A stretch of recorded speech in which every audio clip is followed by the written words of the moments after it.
morning, good afternoon, good evening, good whenever it is you're tuning in. Welcome back to Ticket Price, the only show that asks the question that matters: are these movies worth the ticket price? In other words, are they worth your time and money? With you, as always, my name is Jake, co-host of the show, The Voice. With me, as always, co-host extraordinaire, and the only man who thinks Jason Isaacs does a mediocre performance as a movie villain, Tevis at Master Control. Tevis, how are you, sir? I don't know who Jason Isaacs is. You will. No, I'm just kidding. I know who he is. Wasn't he? And right on cue, there's Tevis' cell phone. I turned it off. Obviously, you didn't. How can you sit there and tell us you turned it off when it fucking goes off? We all heard it. Nobody heard it. Everyone heard it. Because I'm going to edit it out. Your neighbors heard it. It's so loud. There we go. Okay, Jason Isaacs does a fantastic job as a villain. You don't know who that is. Was that Jason Isaacs texting you right now? He's like, I do a great job. How dare you? All right. Today, whenever, we are looking at The Patriot. Jake. Yes. Tell me about Ohio. Well, it's a lonely, desolate place who can only claim Detroit as being more depressing. I don't know about the rest of Michigan, but I know enough depression comes from Detroit that it probably makes up for the rest of the state. I don't know anyone who lives in Ohio, and I definitely don't know anyone that wants to live in Ohio. Although I have met a number of people that, as quick as they could, left Ohio. Jason Isaacs wants to live in Ohio. We're not there yet, but I think Jason Isaacs would have just been happy with living. True. Spoilers. No, we are looking at 2000. Remember the year 2000? Matrix came out the year before. Y2K scare. Some of us were looking forward to a bright new century. And what fools we were. Seems so long ago. It really does. It does. When I pulled this up and it showed it was 2000, I was like, holy shit. I can't believe it's been that long since this movie came out. Although I had half that half. Man, I thought it came out before 2000. Really? Yeah. I don't know why. No, I was thinking like 2010 for some reason. I don't know. Oh, no. Yeah. No. I don't know. Now, written by Robert Rodat, singular writer. Let's put a pin in that for now. Yeah. Directed by Roland Emmerich. Puke. I'm right. I looked up his filmography. Yeah. After watching Patriot, and I will say that it didn't have much, and what was there, I didn't care for. I had forgotten that he had directed this. So did I. And when I was starting to watch it, and it pops up, a Roland Emmerich film, I was like, oh, no. The White House get blown up, or... Yeah, but at Independence Day, that was cool. Yeah. So I was expecting more shit like that. Yeah. Although, anyway, given that Mel Gibson had received many accolades for his directing work anyway up to this point, maybe he had more of a hand in it than the credits would lead on. I don't know. You think this is pretty substantially Emmerich? It gave me a very much Emmerich feel. Let's put a pin in that too. Okay. Because I want to ask something, but we'll save it for final thoughts, I think. Okay. Sounds good. All right. Starring Heath Ledger, Jason Isaacs, and obviously my man and yours, but mostly mine. Please be mine. Please return my calls, my letters, my emails. Please. Cool it, lover boy. Your heart's running away with your head. Mel Gibson, ladies and gentlemen. Everyone shut up. Let's just take a moment to appreciate a Mel Gibson movie. There's no timestamps in this. No. There's no Mel Gibson nudity, but then again, he is about 20 years older from when he would do nudity in his films, and I understand that. You know how, Dave Bautista doesn't want to do Drax and other roles that involve him being predominantly, shirtless or mostly naked anymore because he's nearing 50, and it's insanely difficult to maintain that body, that body shape and size and image.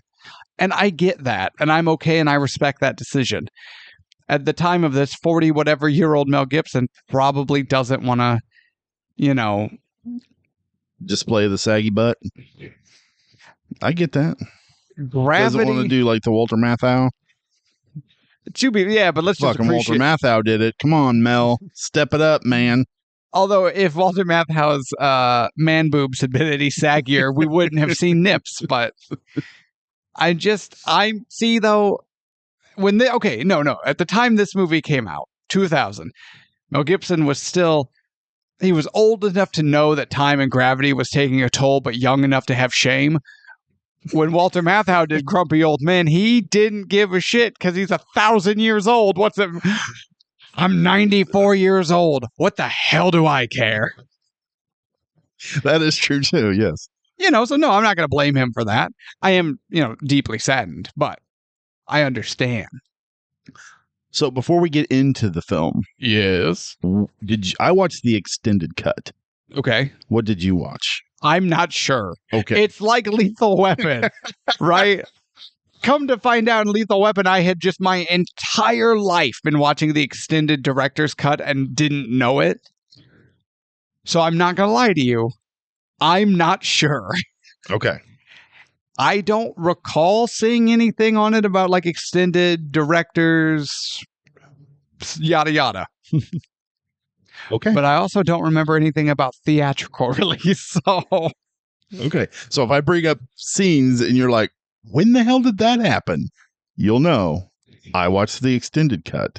First of all, I'm slightly pissed that you did that without telling me. But I just found out like an hour before we started recording. And I'm more pissed that no one told me there's an extended version of the Patriot. Yeah. It's like 2 hours and 55 minutes. Oh, I'm pretty sure that's what I watched. Yeah, the version I watched knocks on the door of 3 hours. Yeah, we'll get there. We will get there. But then again, every version of this movie I've ever seen has been this same version. Okay. As far as I know, this might be the original DVD purchase, but we're not there yet. All right, budget. This movie was made with an estimated $110 million and a worldwide gross of $215 million. Okay. Not over the top great, but... No, but if you really think about it, I find it not surprising that the worldwide gross isn't astronomical. How many people worldwide give a shit about a movie about American independence? You think a lot of British people were going to the theater to watch this? Just people in the British Empire hate watching The Patriot. I understand why. Yeah. But you get what it's the same reason why when you look like internationally, Captain America, the First Avenger, was one of the weaker worldwide releases because worldwide Captain America didn't necessarily have the same, selling power. And that movie kind of sucked. Compared to what it came out around and what has come out after, no, not really. It's not it's not in the like upper pantheon, because that would be Captain America Winter Soldier. Absolutely. That might be the best. Absolutely. Either that or Infinity Wars. Absolutely. Hot take, but But okay. Incredible Hulk, Iron Man, Thor, Captain America the First Avenger. You're telling me Captain America isn't at or near the top of that list of core 4 starting movies? We just did Thor. We determined it's not good. I liked Iron Man a lot. I didn't. But I don't know. But we're not talking about the MCU. We're not? No. No, we're talking about Mel Gibson. We're talking about the Patriot. When do we get Mel Gibson in the MCU? Oh, God. Who would he play? I don't even care. Dr. Doom. Although I think that's going to be Cillian Murphy, and I'm super excited about that. I'd be all right with Cillian Murphy. Hell yeah. As Dr. Doom? Yeah. Oh, yeah. You know, what's his name? Mr. Fantastic. Get rid of him. He's in too much. Pedro Pascal. He's in too much anyway. It's going to oversaturate the market with Pedro. He's going to burn out. Get rid of him. Bring in John Krasinski like you should be doing, MCU. Or just do Mel Gibson. Mel Gibson, Professor Xavier. No. Wolverine. Yeah. An older Wolverine. Shit, yeah. They should redo Old Man Logan, but with Mel Gibson. I think you're a little biased, though. So I don't think like, I am. You know what? Mel Gibson in the original Jaws as the shark. Yes. Just, yeah, but okay, hear me out. As the what guy. To be fair, he'd do better. Oh, absolutely.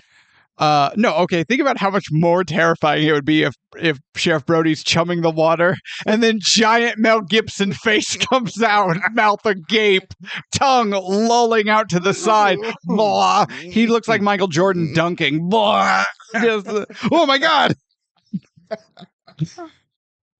Oh, shit. You want to spark just genuine horror in your audience. I think it's there. Okay. Right.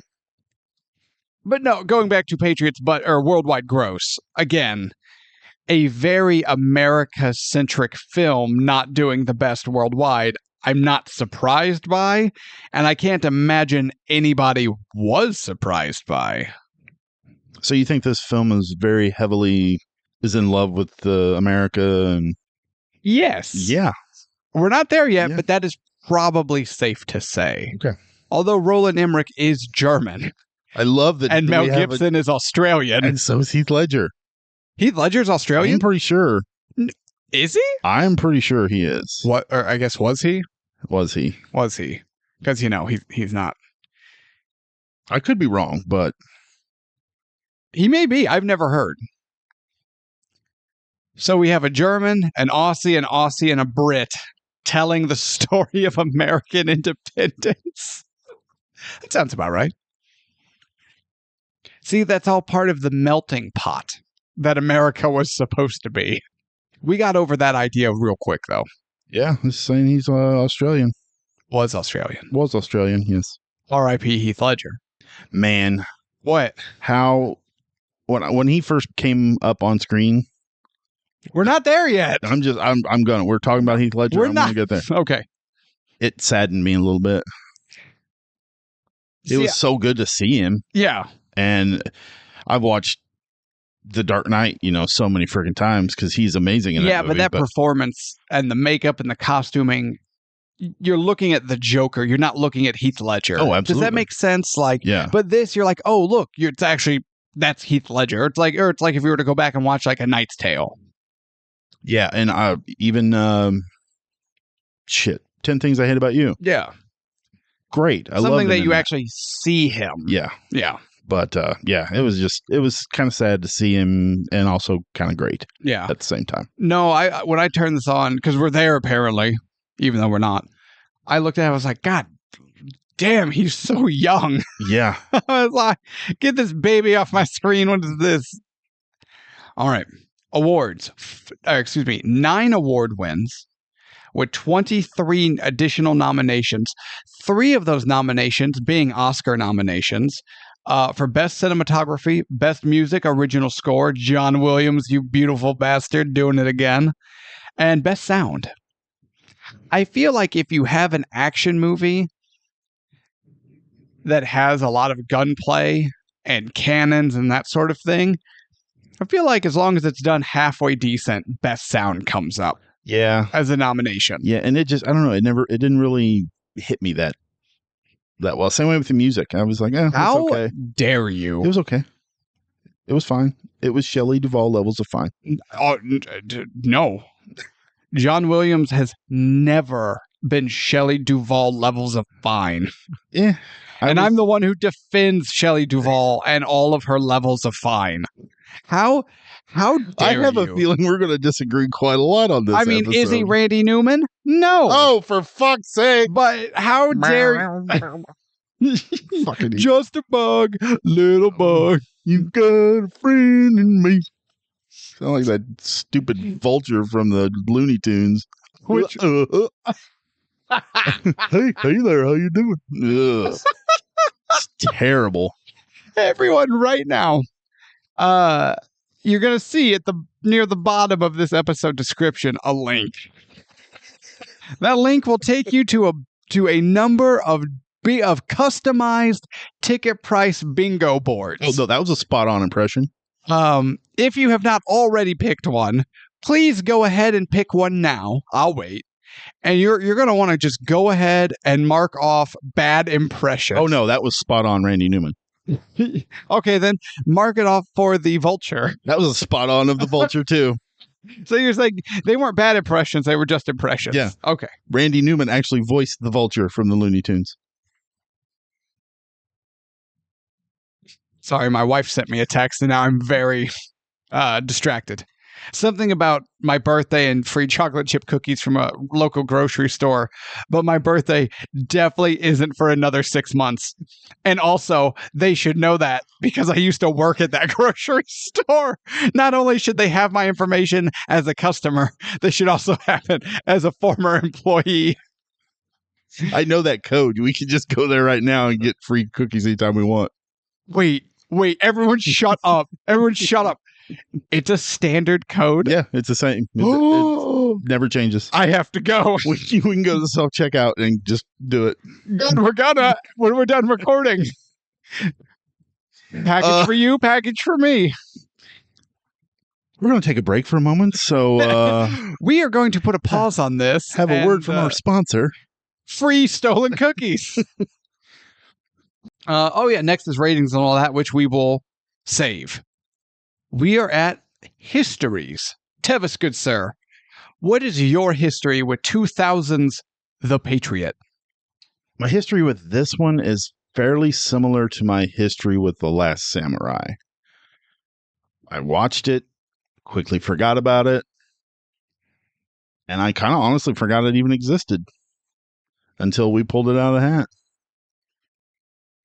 And apparently I own it. I had no idea.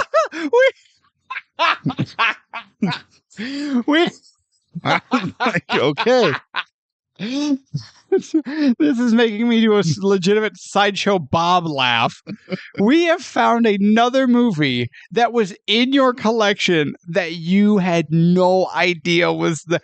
How did you buy it? When did you buy it? Don't know. So it came into your physical possession at some point. Yep. I have no idea. And this is what's wrong with physical media collectors. Nope. It was a nice little surprise. I'm like, oh, hey, look at this. Well, I'm sure you'll be watching it on the regular now that you know you own it. Please continue. We'll get there. But no, that's just my history there. Okay. It's nothing too flashy. I did not see this in theaters, unfortunately. It's rated R. What? Thanks, Mom. Now I'm just seething with rage and I forgot where I was at. I need chocolate chip cookies. I'll text you that code. But this is a movie this is also in my collection. This one is. I have watched it pretty much since it came out. And I revisit it once or twice a year. Really? Yes. Okay. This might be my wife's favorite Mel Gibson movie. What? Yeah.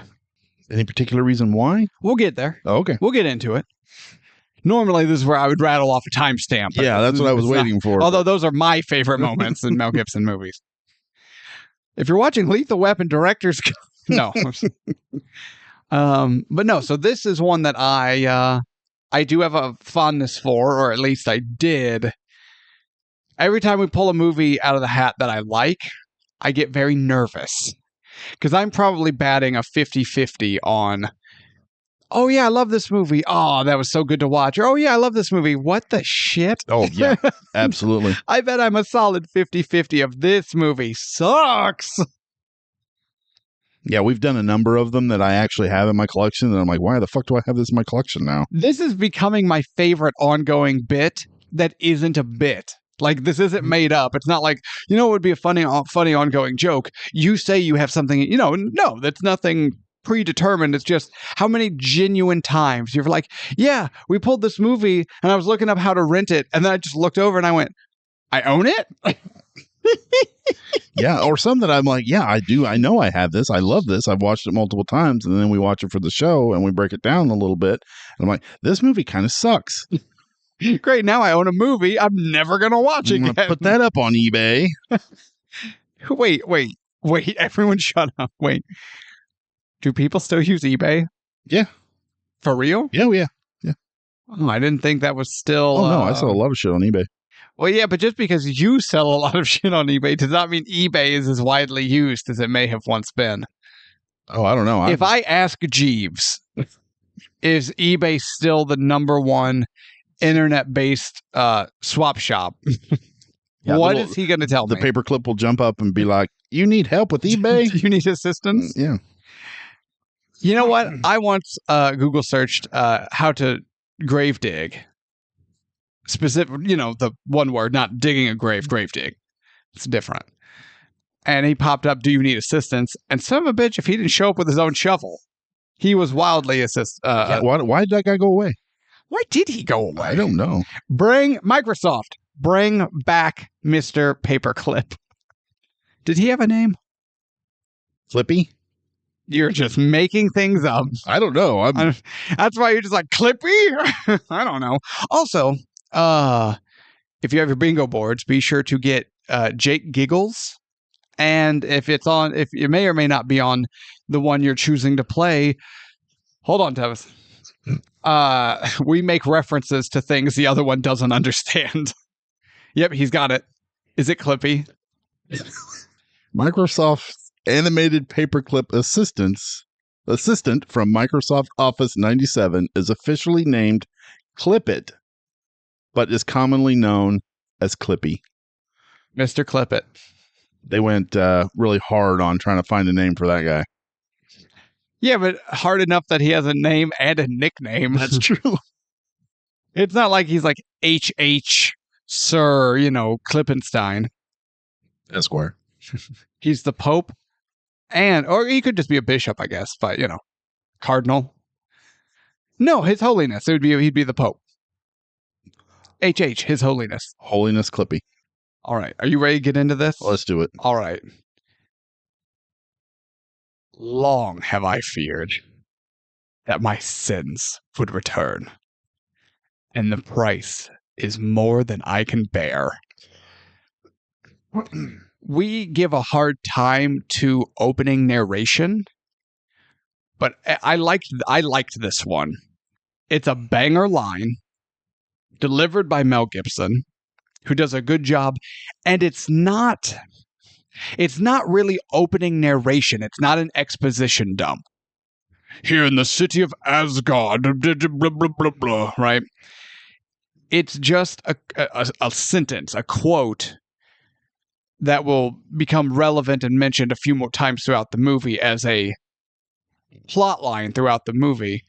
It's kind of like when you crack open a book and the book starts with a quote to just give you a spoonful of flavor as to what you're getting into. I actually really enjoy that. Yeah, when I heard the narration coming up, I'm like, God damn it, no. But this was, yeah, you're right. It was really good. Yeah. I enjoyed that a lot. But see, that's the thing. You hear the narration, and then by the time you're thinking, God damn it, I have to sit through opening narration, it's over. Yeah. And you're like, oh, okay then. Yeah. So that was all right. I like that. My next newt. Damn, thinking about Mel Gibson, and you're already going straight to the nudity. The nudity. No, I wrote it down. My next newt in my newt book. Why you always got to make things perverted? I'm talking about the newts I wrote in my newt book. My next newt. Music goes hard. Damn, John Williams. When we got the drums and the horns. Yeah, it was okay. It made me feel American as fuck. Yeah, it was fine. What about the way it swelled? There was a clear swelling that made you want to just stand on your feet and salute the flag. I bet I said the Pledge of Allegiance 3 times in this movie. I don't know why. Yeah, no, didn't give me the feels like that. Oh, so you're a traitor. Is there a reason you hate your country? How long have you been a communist? You can call me Captain Wilkins. Are you? First of all, it was Colonel Wilkins. Colonel Wilkins. No, it was Captain. The one who defected to the British. Adam Baldwin. Wait, which Baldwin is Adam Baldwin? I don't think he's related to that Baldwin family. He might be, but I don't know. I don't think so. I don't know what you're talking about. You don't know who I'm talking about? No. He was the American who went to the redcoat side. Oh, I've never known that guy's name. Yeah, Captain Wilkins. Okay. I have that for a reason, and we'll get to it when we get to it. But wait, now I'm confused because I thought you were talking about Jason Isaacs' character, Colonel Tavington. Yeah, Tavington. Nowhere near the same. No, because Jason Isaacs' acting is phenomenal. It is. Yes. And discount Baldwin isn't. He's fair. He's fine. He's fine. He's fine. Oh, I could tell you the size of his boot. Shut up. Yeah, that's the guy. Shut up. Yeah, although his acting was way better than who was the love interest of Mel Gibson? Oh, Jolie Richardson. Aunt Charlotte. Oh. And at this moment in time, we would like to officially present the Ticket Price Shelley Duvall Award for being totally and absolutely fine. They were completely fine in their role and performance. Just totally fine to, what's her name again? Jolie Richardson. The only other thing I've seen her in before this, and it was also Jason Isaacs was in it with her, was Event Horizon. And her acting was basically the exact same in that movie as it was in this movie. You mean blank wall? Blank wall, wooden, just I'm a real boy. Reading it from left to right. Oh my gosh, I can't believe that just happened. What are we doing? Now, we're not there yet, but we're talking about her, so hear me out. I don't think anyone has any idea of Jolie Richardson's performance or any of the lines Aunt Charlotte says, because we were all too busy admiring her push-up dresses. No, not even that. I do remember the line that she gives, "I'm not my sister." And Mel Gibson's like, "I know." And then grabs the back of her head and locks lips with her. I'm like, huh? We're not there yet either. I know. I'm jumping way ahead. So what you're saying is you had a problem with her performance. Slightly, yes. Did she bring everyone she was with down? Yes. But I think, too, it made it worse because she's trying to act alongside Heath Ledger and Mel Gibson. Yeah. You know. You know what okay, actually, this is a funny point. You know what it reminded me of? The original film version of Pet Sematary with Fred Gwynn. Oh, yeah. And you watch it, and you have Fred Gwynn acting his nuts off. And then the leading man next to him, this dude could not recite 2 lines, let alone perform them to save his life. And every scene with those two together is hard to watch because you're just like, Fred Gwynn is just tearing it up. Why wasn't he the main character? I mean, I know he was like 84 years old. I don't even care. Yeah, I'd rather have sometimes following him. Dead better, oh yeah. That main accent, come on. It's Fred Gwynn. Anyway, what's her face reminded me of what's his face. If you want me to remember a person's name, they should be good at what they do. I agree. Which is also why if Tevis and I are ever in the same car, we go through a drive-through. As soon as Tevis begins talking into the speaker, I forget his name. You will never have a more infuriating experience than listening to Tevis attempt to order through a drive-thru. The guy confused me. and he didn't listen. You confused him. And that wasn't hard. And you weren't listening. I even explained it to him at the window. This card will be for both orders. And he's like, okay. But if it had been done right, there wouldn't have been 2 orders. You're not talking about my lack of drive-through etiquette. We're talking about the Patriot. We definitely had spit in our food that night. All right. So we get establishing shots of a small plantation. Somewhere between a large farm and a small plantation. I will say one thing. There's a lot of beautiful shots in this movie. Yes. Which again, nominated Best Cinematography. Yeah. Yeah. And even all the costumes they were fantastic. No, you know what was fantastic is Mel Gibson's hair tied back in that stylish rogue's knot. That does a lot for me. I'm not going to lie. So I was doing some research. Yes. And for the historical accuracy of all the costumes and the settings, I guess it was overseen. Sure. By the Smithsonian. Oh, cool. Yeah. I like that. And that's apparently the first time they've ever worked directly on a production of a movie. Well, I'm glad to see they're doing something important other than keeping Archie Bunker's chair and the swamp from MASH in pristine condition. The swamp being Hawkeye's tent. I did not know that. Yes. Okay. So the officer's tent where Doctors Hawkeye, Trapper, and Burns, and then Trapper and Burns leave the show and later replaced by Honeycutt and Winchester. Because it's always a pigsty with an operational still going and, porn magazines and whatever, it's nicknamed The Swamp. Yeah, never watched MASH. Yeah, I know. We've talked about that. And we're not talking about MASH. It's true. Although I do love me some Alan Alda. But we're talking about my main love, my true love, my spurned love, Mel Gibson. Why does he hate rocking chairs? He hates them because he ain'ts them. We see Mel Gibson's character, Benjamin Martin, trying really, really hard to build a rocking chair. And when he's like, it's perfect. This is it. This is it. And he sits in it and it collapses and he flies into a rage and hucks it into a pile of other broken, thrown rocking chairs. Yeah, this man might have some anger issues. So hear me out, though. I love this opening. And it does a lot of things for me.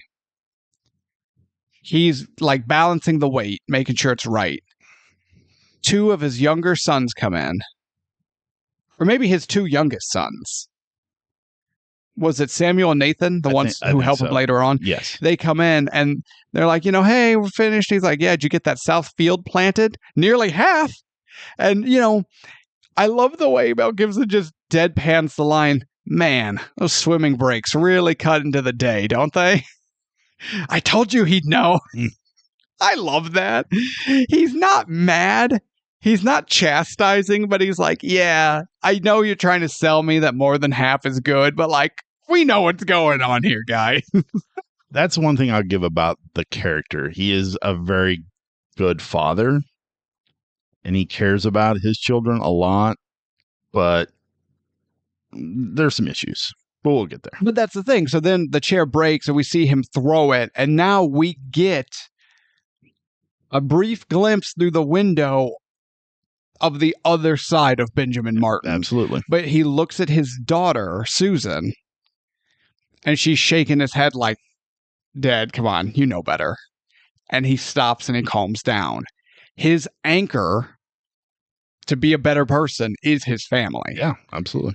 But I like that we get that just little there's something under the surface that's real tumultuous. Hashtag tumultuous.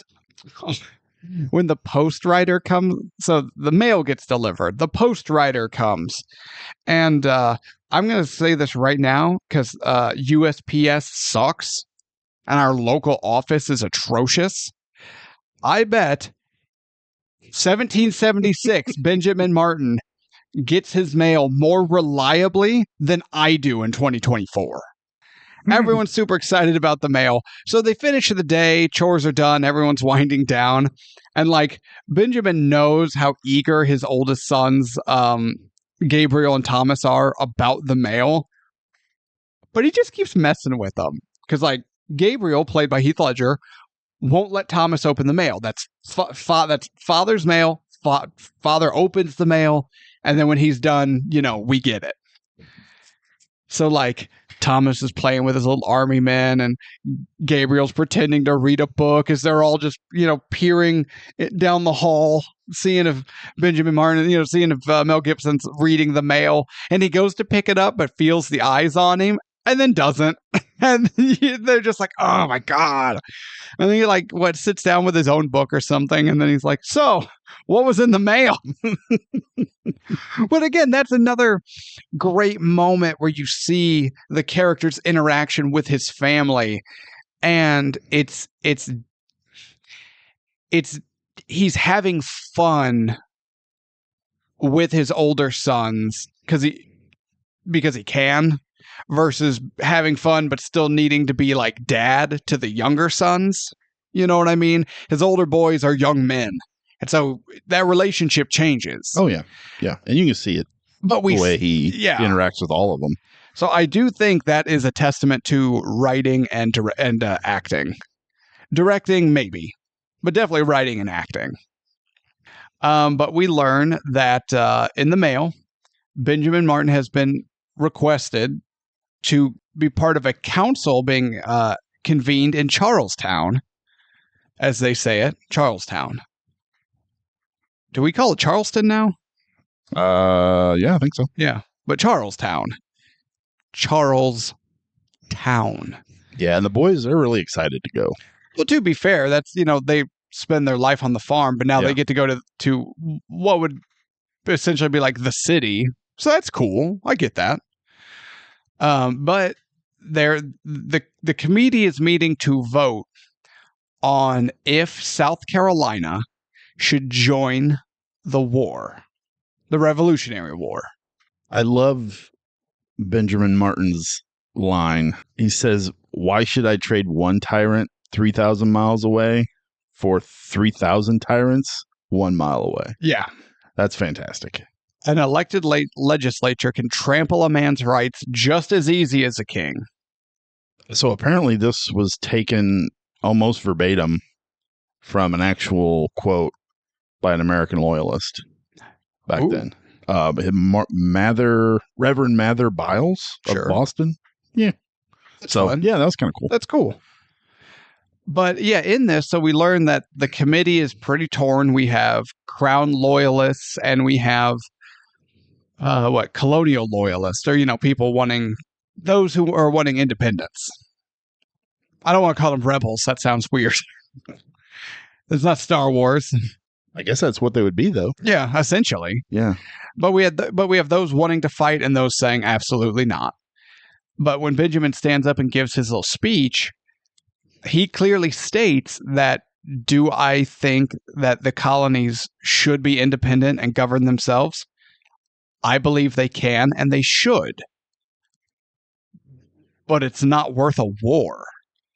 His whole stance isn't coming from a loyalty to the king or Britain or anything like that. It's coming from he, better than most in that room, knows the true horrors of war. And he knows it should be avoided at just about any cost. Yeah, and he doesn't want to expose his children to any of that. No, because he has another great line. What does he say? It's something to the effect of like, but I'll tell you this. This war will not be fought overseas. It will not be fought on some far-flung battlefield. It will be fought in our homes, in front of our children. And all innocents will die with it. Yeah, and we literally see that. Yeah, we do. It's one in his backyard. And his front yard. And his front yard, too, yeah. Yeah, he was not wrong. No. But His little speech, his monologue, that's pretty good. Yeah. It's Mel Gibson. And that's what I was going to say. But to Robert Rodot's credit, it's still well written. But yeah, so it's a well written monologue delivered amazingly. And that goes a long way. But ultimately, the vote passes. South Carolina joins the war. Then we kind of see what kind of a lapse is this? It's not like a fade or a cut. But it's almost just like a line moves across the street. Like a wipe? Like a wipe. Yeah. Excuse me, you know these technical terms, I don't. Taco Bell's coming back to haunt me. All that spit. It was definitely all the farts in the bag. Because you don't know how to order food. But we're looking at the Charlestown Capitol. And like a "Don't Tread on Me" flag is flying.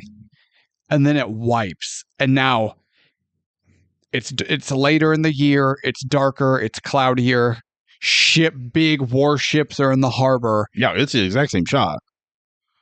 It's just but the next day. Or not the next day. It's a little later in time. But that's what I'm saying. It's probably later in the year. So it's a little darker, as I was clearly illustrating with my words.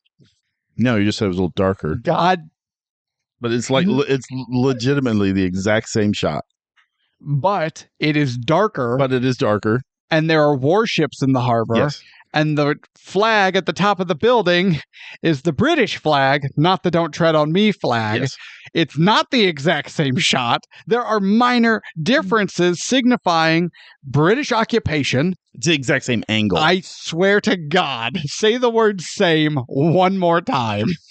It's a very similar angle. Shut up! But we learn. I guess also in this time, Benjamin refuses to fight.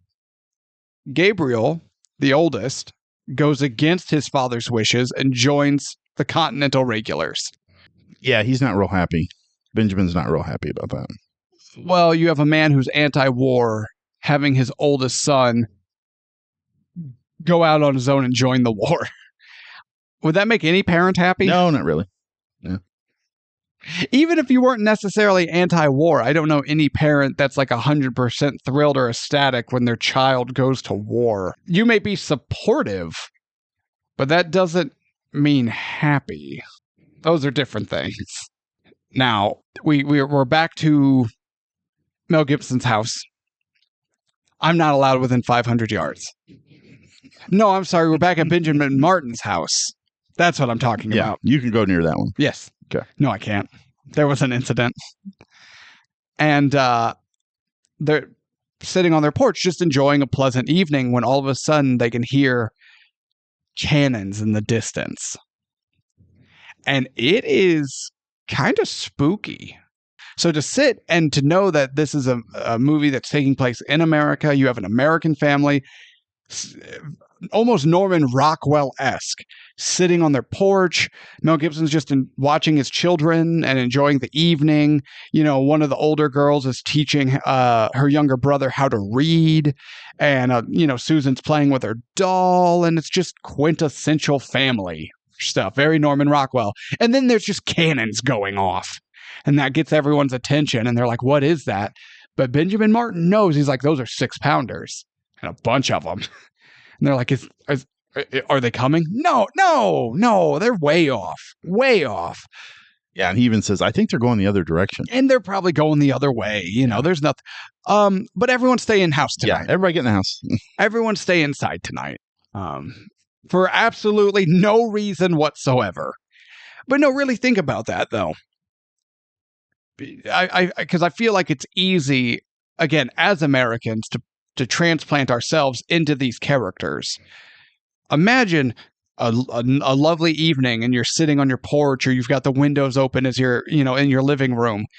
And all of a sudden, artillery shells start, you can hear artillery in the distance. A little terrifying. That's terrifying.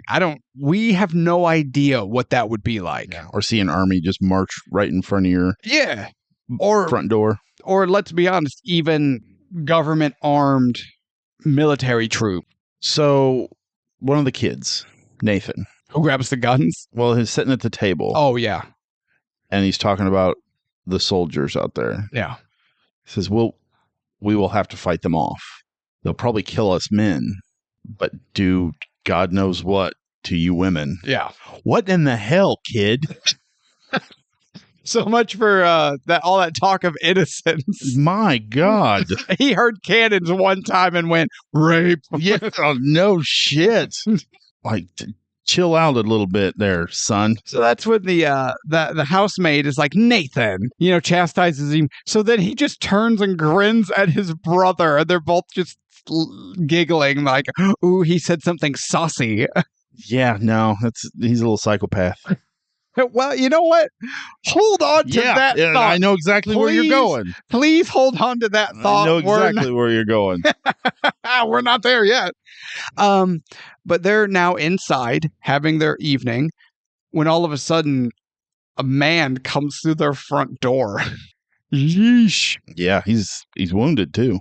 Yeah, we don't really see a wound, but we see him kind of staggering, but still now you're like, is this a wound? Is this some kind of desperate wounded soldier? He's barged into this house. Like, it's a lot of like, what's going on here?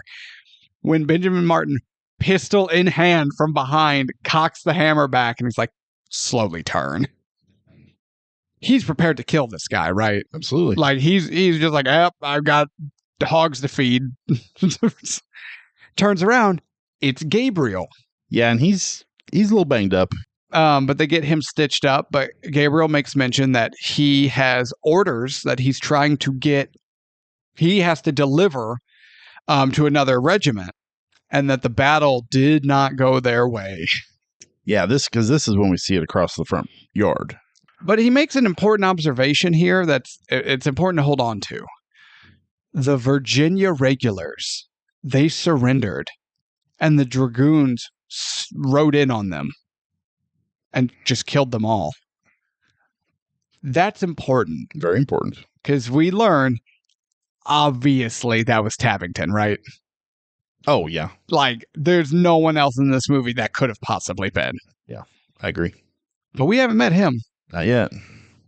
But yeah, then Mel Gibson looks out his front door, and there's just routing soldiers tearing hell across his front yard. This was a cool scene. I like this a lot. It was fairly dark, but you could still make out the figures. Because it's like dusk. Yeah, and then the flash of the muzzles, the muskets going off, and the smoke, and soldiers trying to run and retreat, and other ones just running them down, shooting. Yeah, it was pretty cool looking. Oh yeah, it's a cool looking shot. And then again, that first bit of it where you're looking at it from the front door, like you can still see the front door frame, and you're just going, oh God.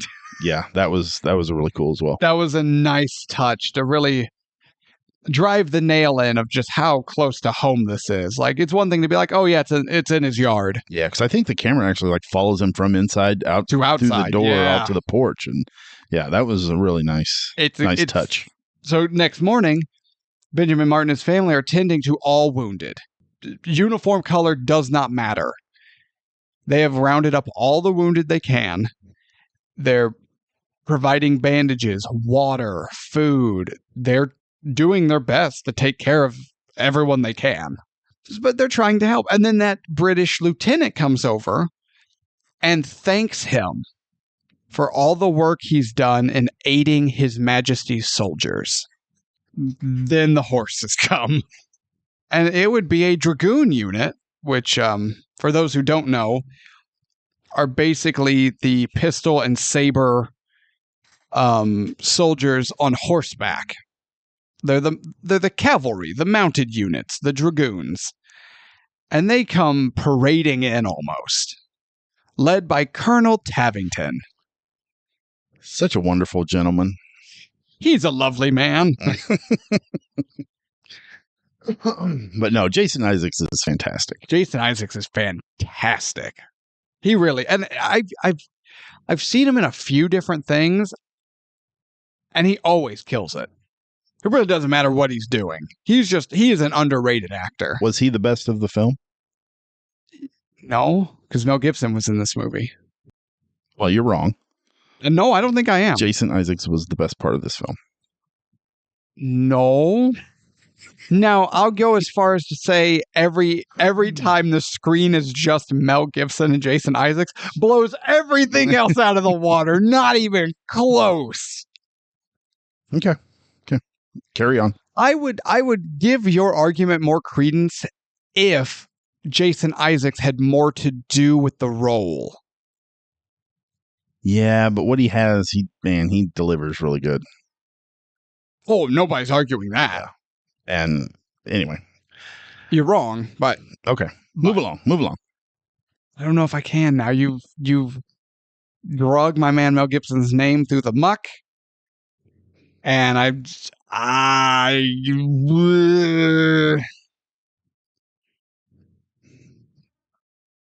well, that won't be the last time. Excuse me? Yeah. It's gonna be one of these instances, is it? Where we're just gonna fight right here on air. Okay, cool. You wanna have this argument in front of the kids? Fine, bitch. Let's do it. I should have divorced you. Fine, it's fine. Okay, so Tavington shows up. Says, all right. Kill all the livestock, except the horses. Save those for the dragoons. Fire the house and barn. Let it be known, if you aid the enemy, you will lose your home. Despite the fact that they've also been giving aid to just as many British soldiers.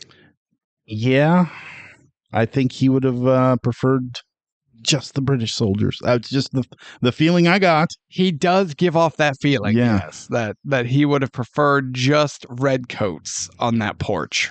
I do like the part where he asks who is delivering this message. Yeah. And Gabriel fesses up. And Benjamin has to come in to defend him. No, hey, don't. And then Gabriel's like, Father. And the look on Mel's face, he's like, oh, damn it. He just looks at him like, seriously? Seriously? Like, you couldn't, no, damn it, shut up. I saw a lot of times on my social media feeds, it'll be comic book panels. And there's one that came to my mind when I watched this. And it's, the page has a bunch of panels on it, but it's Superman, Batman, and the Joker. And the three of them are talking. And Superman turns and goes, Bruce, don't you get it? And Batman just turns and looks at him like, what the fuck? And then it turns to Joker just going, Bruce Wayne? I love that. And that is the feeling I got from this of just, are you for real? You couldn't just be cool for 2 minutes. All I was asking you was to be cool. Yeah, so... the only thing that would have made that scene better was farmer. No, I mean... would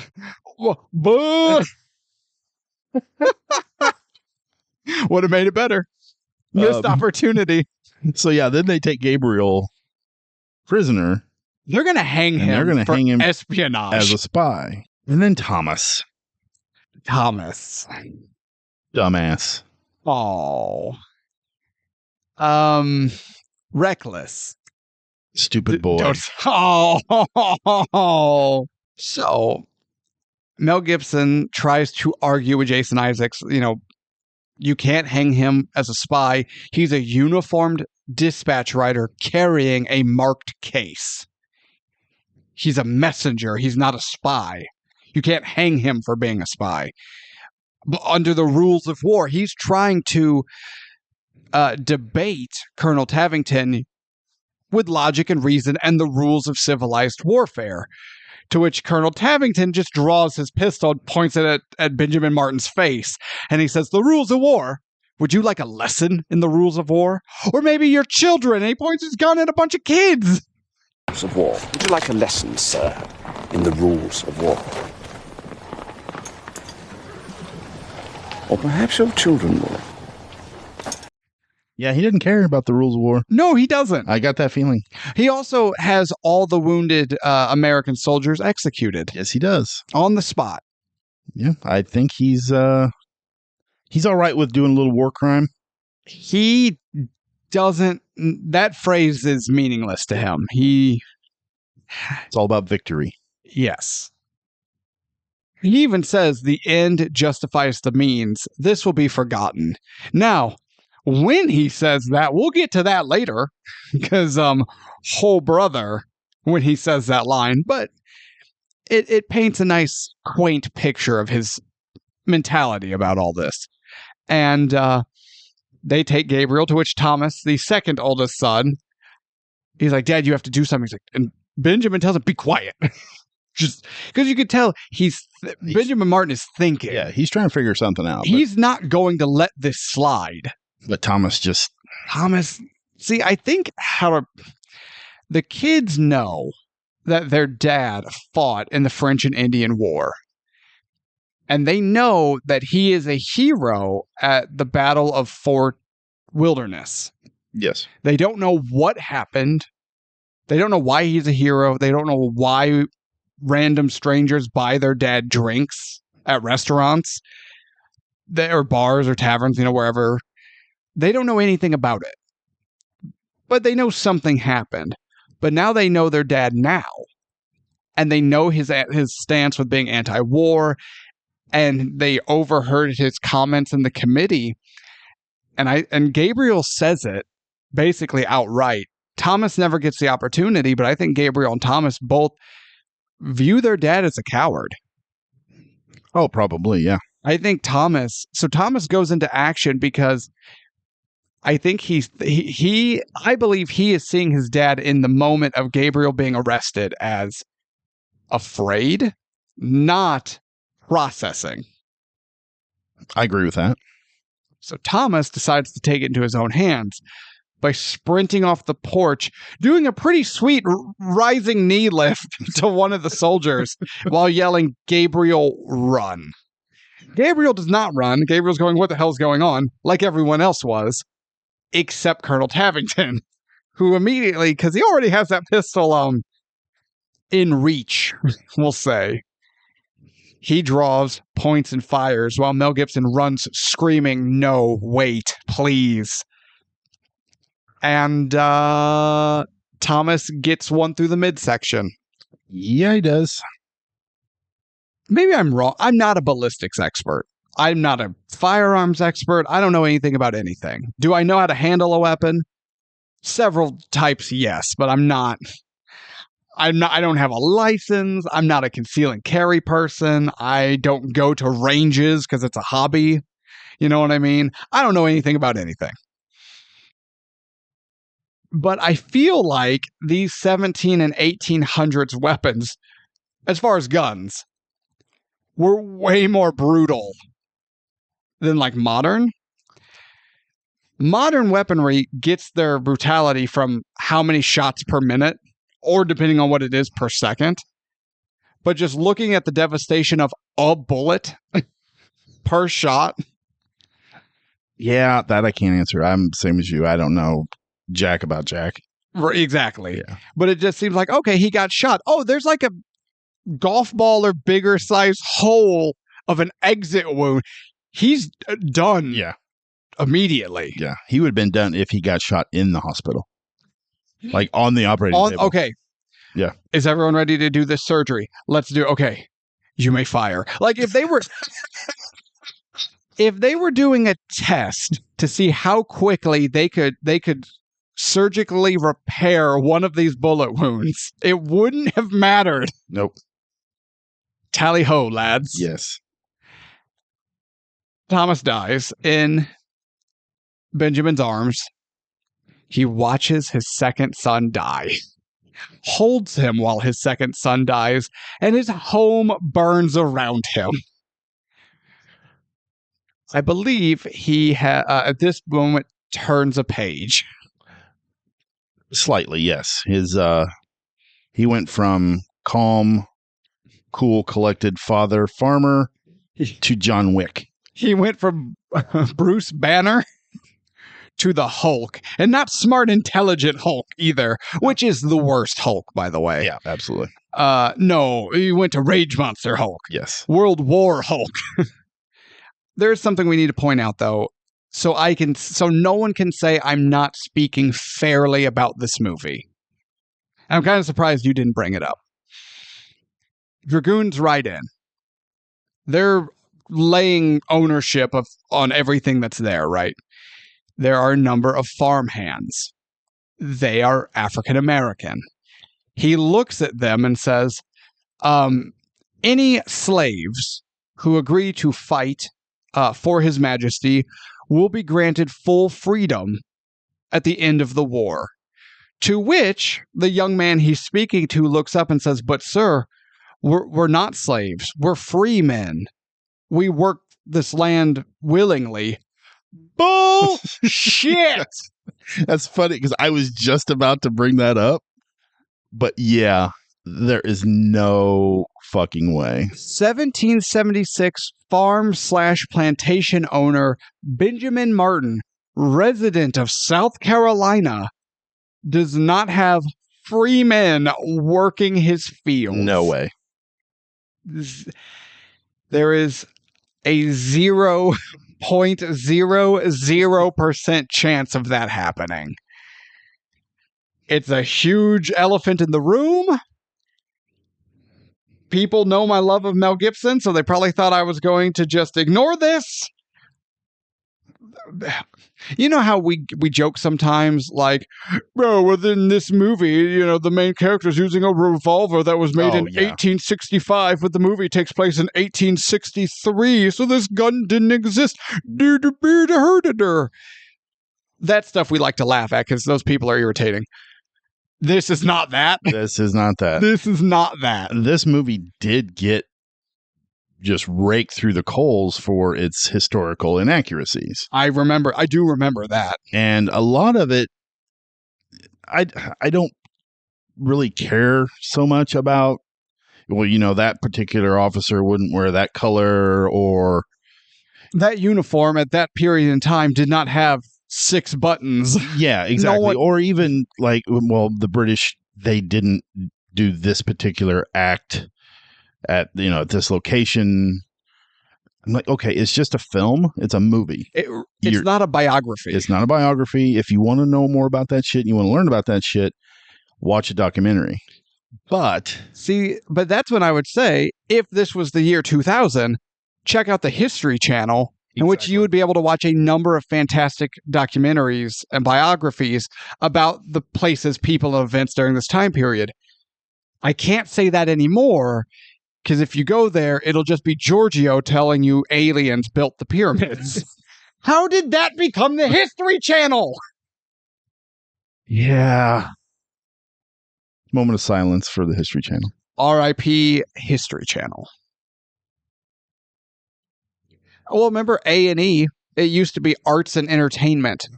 For those of you who don't know, that's what A&E stands for, Arts and Entertainment. You could legitimately watch operas. Oh yeah, I remember that. Filmed on stage operas on A&E. Now you can just watch any of the many, many variations of Law and Order or any other Dick Wolf production. Isn't Duck Dynasty on there too, or used to be? Is that even still a show? I don't know. I don't know. Arts and Entertainment, it is not. Yeah. R.I.P. A&E. Moment of silence. Oh God, did I rhyme again? Yes, you did. I'm not gonna lie. I've had enough head injuries in my life. I'm becoming aware that I unintentionally rhyme way more than I should. So they take Gabriel away. Yes. And they're going to hang him. I had an issue with this. Okay. So they didn't have a problem killing the wounded soldiers, just executing them right there on the spot. Mm-hmm. Why didn't they do the same thing to Gabriel? So Tavington can go, I caught a spy. Yeah, but you could just kill him and still say that. Like, I don't know. It felt a little convenient for me. You know what? I get where you're coming from. I see that point of it, but Tavington has a bit of pomp to him. I agree with that. So I get and totally understand the convenience of it, but at the same time, I think Tavington wanted to parade an air quote captured spy in front of his superiors. I could see that too. So That's my argument for it. okay. Now, realistically, the next part of the movie we're getting to could take place regardless on if Gabriel had been executed there or not. The rest of the movie would be wildly different if Gabriel doesn't survive. But if if Tavington had just had Gabriel killed right then and there, this next scene could still happen. Yeah, we're talking about the ambush scene. We are. The birth of a ghost. That's what I titled it. I'm going to put my cards out here on the table. Yes. This scene is fucking terrible. From a how it's shot perspective? Just from how it's shot, from the logic of the soldiers, of the choreography. That's my God, I almost had a stroke right there. Yes, please go on. The choreography, yes. The choreography of it, it's terrible. It's one of those scenes that has cool moments in it. Like, I like the idea. And I like many of the moments in it. But there was at some point in time when they were stitching this together in the editor's room, they screwed this up bad. Awful. I would like to see this shot or this scene redone with modern filmmaking sensibilities. And when I say that, I mean like Western filmmaking finally taking notes from Eastern filmmaking, especially in regards to action sequences. Absolutely. I like the idea of, or the setup of it, where he goes and he's putting his rifles all by different trees, and then he can shoot one and then run to the next one and shoot it and then run to the next one. But from that moment on until the end of the scene, it's just terrible. It's almost too hectic. It's too hectic. The British soldiers are stupid. They don't take cover. Well, they don't take cover, but he gets that first shot off, and there's a giant puff of smoke from the musket, and they're still like, "Huh? Where did it come from? To the right, the right." I'm like, motherfucker, the guy fell off the horse to the right.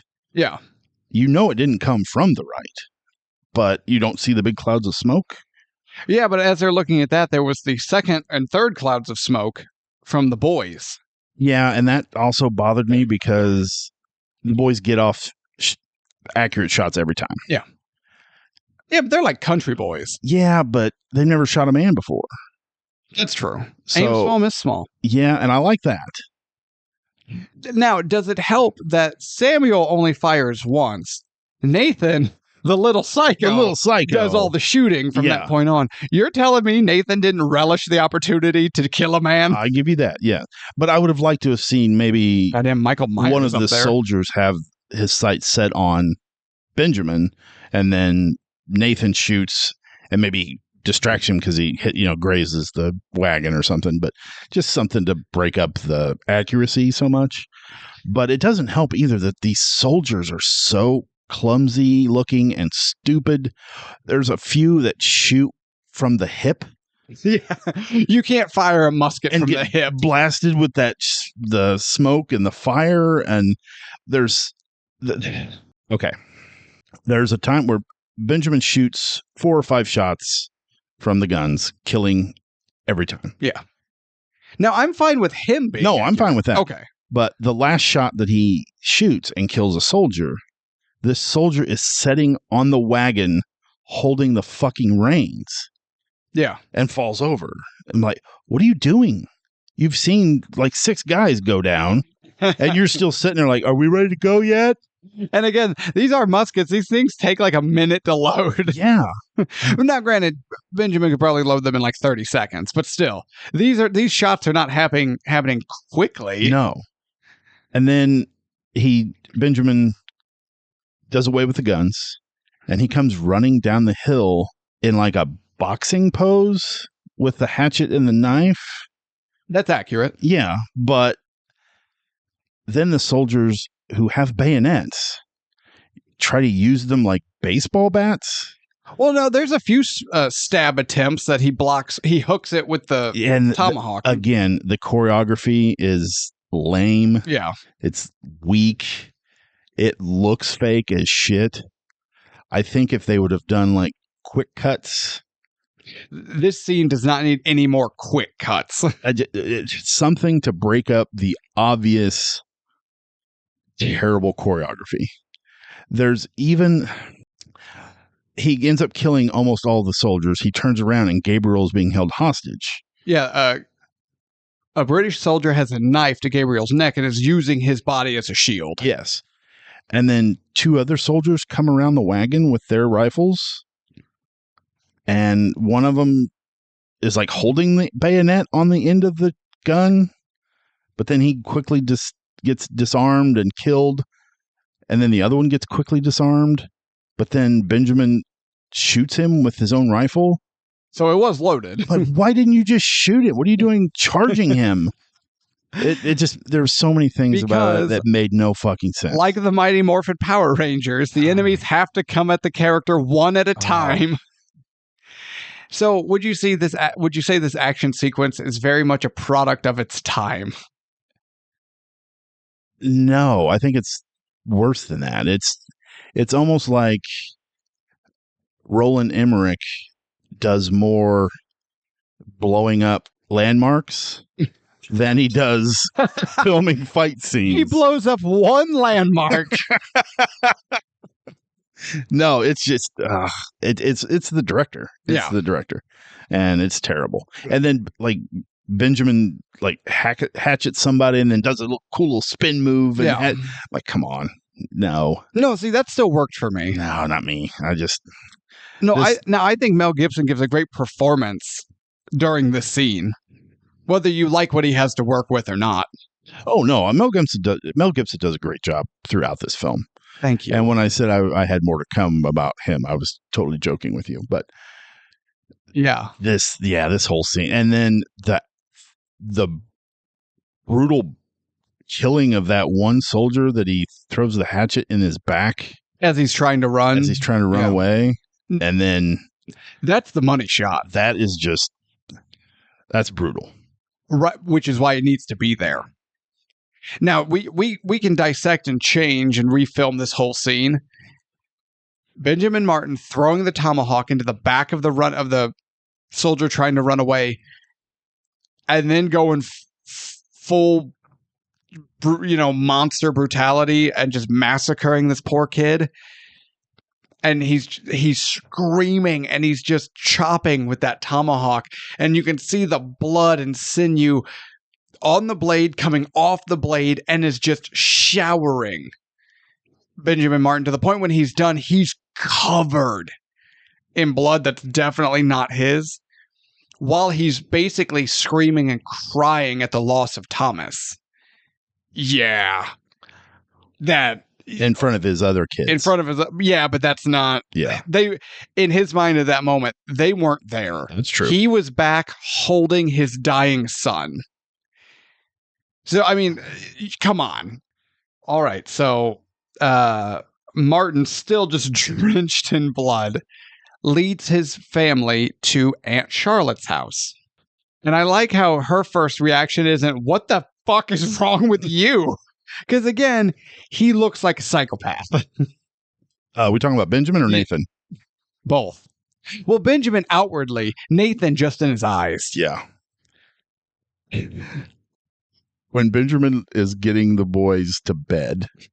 I'm glad I did it. I'm glad I killed them. Fucking little psycho. Now we're taking the pin out of that comment.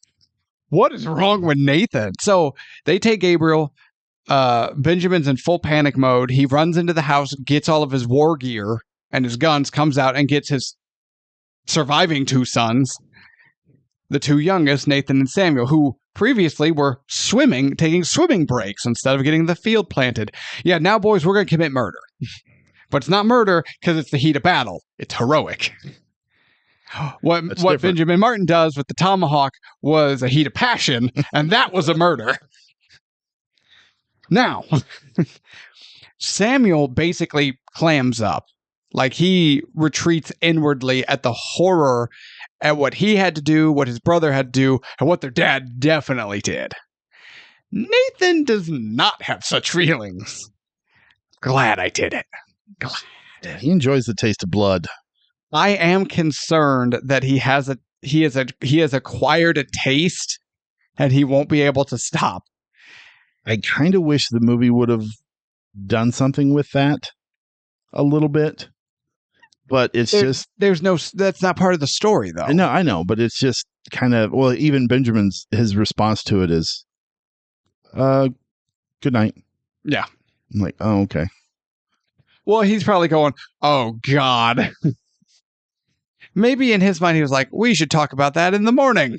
So they save Gabriel. They all go to Aunt Charlotte's. As they get cleaned up and they're getting ready, Gabriel re-uniforms up and goes to leave. And that's when Benjamin's like, what are you doing?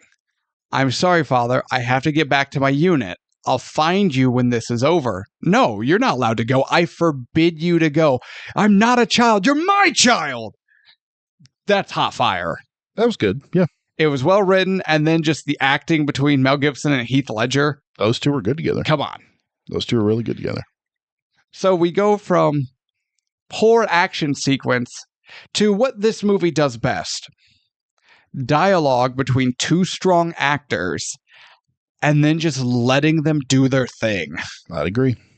Whether it's Mel Gibson and Heath Ledger or Jason Isaacs or Tom Wilkinson. Oh, yeah. I love that scene with them two together, Mel and him. Yeah. Yeah. Like, that's those moments to me, that and John Williams' score, are what this movie is.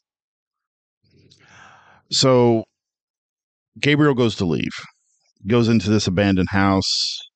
Freshly abandoned. Freshly abandoned, yeah. Running like hell. Definitely lost some of his Chinaware. Just a little bit, you can see the trail. Oh my God. I forgot.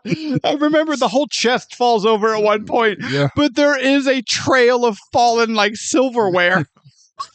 It's a little ridiculous. No, I love that. I'm all in. But he goes into this abandoned house and then he looks out the window and he sees the battle taking place. I have never seen in a film a cannonball bounce before this movie. Oh. Or since this movie. Well, I know that there are different in that era. There were different types of cannon shot. And there were explosive shots. But then there were some that were just, this is a giant fucking ball. And that was cool. I think that's accurate. That, when it ripped that dude's head off, oh, I was like, holy shit. And that, I like that, but I also have kind of a problem with it at the same time, which I'll get to later. But because it probably wouldn't bounce that high? Well, no, I don't care about that. It's the actual physics of it? No, it's nothing like that. It's just the context in this film with the violence versus... We'll get there. Okay. We'll get there. Now, I do like how Benjamin Martin just comes up behind him and says, General Gates is a damn fool. Spent too many years in the British Army. Going musket to musket with the Redcoats in open field isn't a battle, it's suicide. Yeah, this is the dumbest way of fighting. In my notes, I hate this era of warfare. Yes. My minor was military history. Really? Yeah. I hate essentially almost what you would deem Napoleonic warfare. Yeah, it's terrible. Hate it. We have a bunch of guys. We're going to stand in a giant block of infantry. And then we're just going to exchange death. Well, maybe we should employ tactics to ensure our men don't die and win the battle. No. My next note, having church before cutting down the ones hanging? What the hell? We're not there. Well, I'll get there really quick. So okay. Benjamin Martin meets up with his son Gabriel, and he says, Joe Gates is a damn fool, and Gates loses the battle, and all the men retreat. Benjamin and Gabriel go to the nearest Allied command center, and they run into Benjamin's old friend, whose name is But they meet up with the... Shut up! They meet up... Harry Burwell. Harry Burwell. That's a terrible name. Oh, yeah, but that probably means it was someone's actual name. I gotta shave my Harry Burwell. Oh, God. You know, the missus probably appreciates Yes, absolutely. that. Now I'm just... You're welcome. What was I saying? Harry Burwell. Harry Burwell was the Continental Army representative at the Charlestown meeting where they voted on if South Carolina should join the war or not. And he and Benjamin fought together in the French and Indian Wars. They're old friends that go way back. We find out that General Gates and his staff have all just tuck-tailed and ran, and that I guess now Colonel Burwell is in charge because everyone higher than him ran. So, Benjamin says, all right, I'm here to sign up. And Burwell gives him a field rank as a colonel and puts him in charge of the, South Carolina militia? Sure. Charlestown militia. They're just the militia. Yeah. So I'm not really sure how their designation works because I'm not a smart man. I don't know these things. Now, if we were talking about like hoplite formations and you have your hoplite there with its hoplon and a phalanx formation, no, we're not talking about. What the hell is that? That was the 300. Oh. Before Zack Snyder has them break ranks for no reason for gratuitous shots of male anatomy. Wieners. It's wieners. So now you may. Yeah, so who goes up to is it Gabriel? Gabriel. So Benjamin and Gabriel split up to get recruits. That's right. And Gabriel goes to a nearby town that he's familiar with. And the entire town is in church paying respects to lost friends. Three air quote friends that they lost. Yeah, those 3 bodies are definitely still hanging outside. What the hell was wrong with them people? Like, cut them down, bury them, then have church. To be fair, though, it is possible. I'm not saying this is what happened, and this could just be a dumb moment.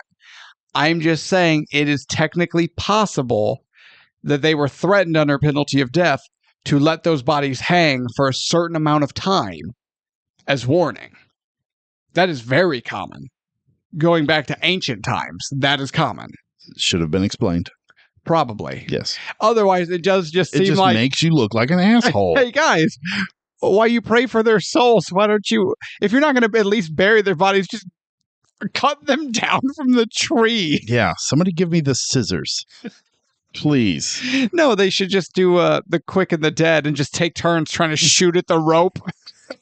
Because at least if they do it now and if one of them miss and, shoot the guy in the head, he's already dead. That's true. That is whatever. But they get the recruits. They get the militia together. Now, okay, it's humorous. I think the first bit of recruiting that that Benjamin and the Frenchman, whose name I forget because he's French.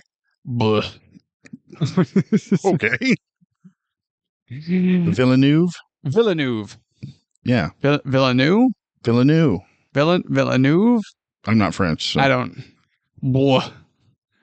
Anywho, Villeneuve. When Benjamin and Villeneuve go to that like shady bar and they open the door, Villeneuve's like, "You think this is the right place?"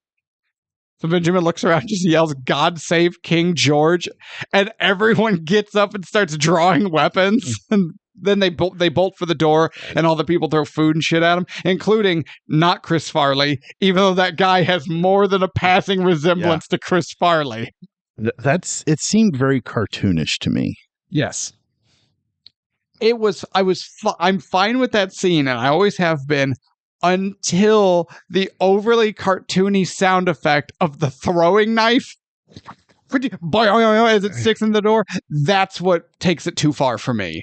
The screaming and the throwing of food and whatever, that works. But it's not until the overly cartoony knife throw that I'm out. There's a couple of things about the way they do humor in this that bother me. It's this scene. It's the Gabriel drinks the tea and he gets the ink in his teeth. Yeah.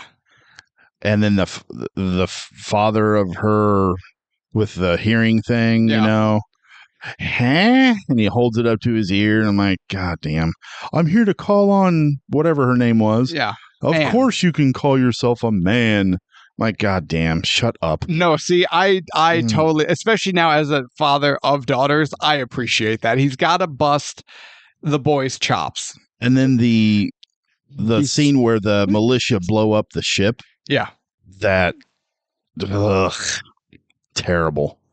It was cool, though. It was cool, but there was no, I mean, the explosion was cool. But then that woman is like, oh, fireworks, yeah. No. And then Tavington takes that drink and kind of rolls his eyes like, that works. No. If the woman was out of it and you just see Tavington look dumbfounded and then just grabs a drink and down one, come on, that would work. No, because it takes away this kind of comedy that they're doing mixed with the violence that they're showing. Mm-hmm. It's almost like, are you trying to be a funny war movie? Are you trying to be Stripes? Or are you trying to be Saving Private Ryan, where you're showing the violence of war? It just, I don't know, it kept flip-flopping. So would you say, would this be an apt description? Are you saying that they went for the wrong type of levity? Yes, very, very much. Like when the ship blows up, and I'm jumping ahead here too, but it doesn't really matter at this point. That's true. This scene and the scene where Tavington locks all those people up in the church and burn the church, right? They're the exact same scene because of all the men that are dying on that ship.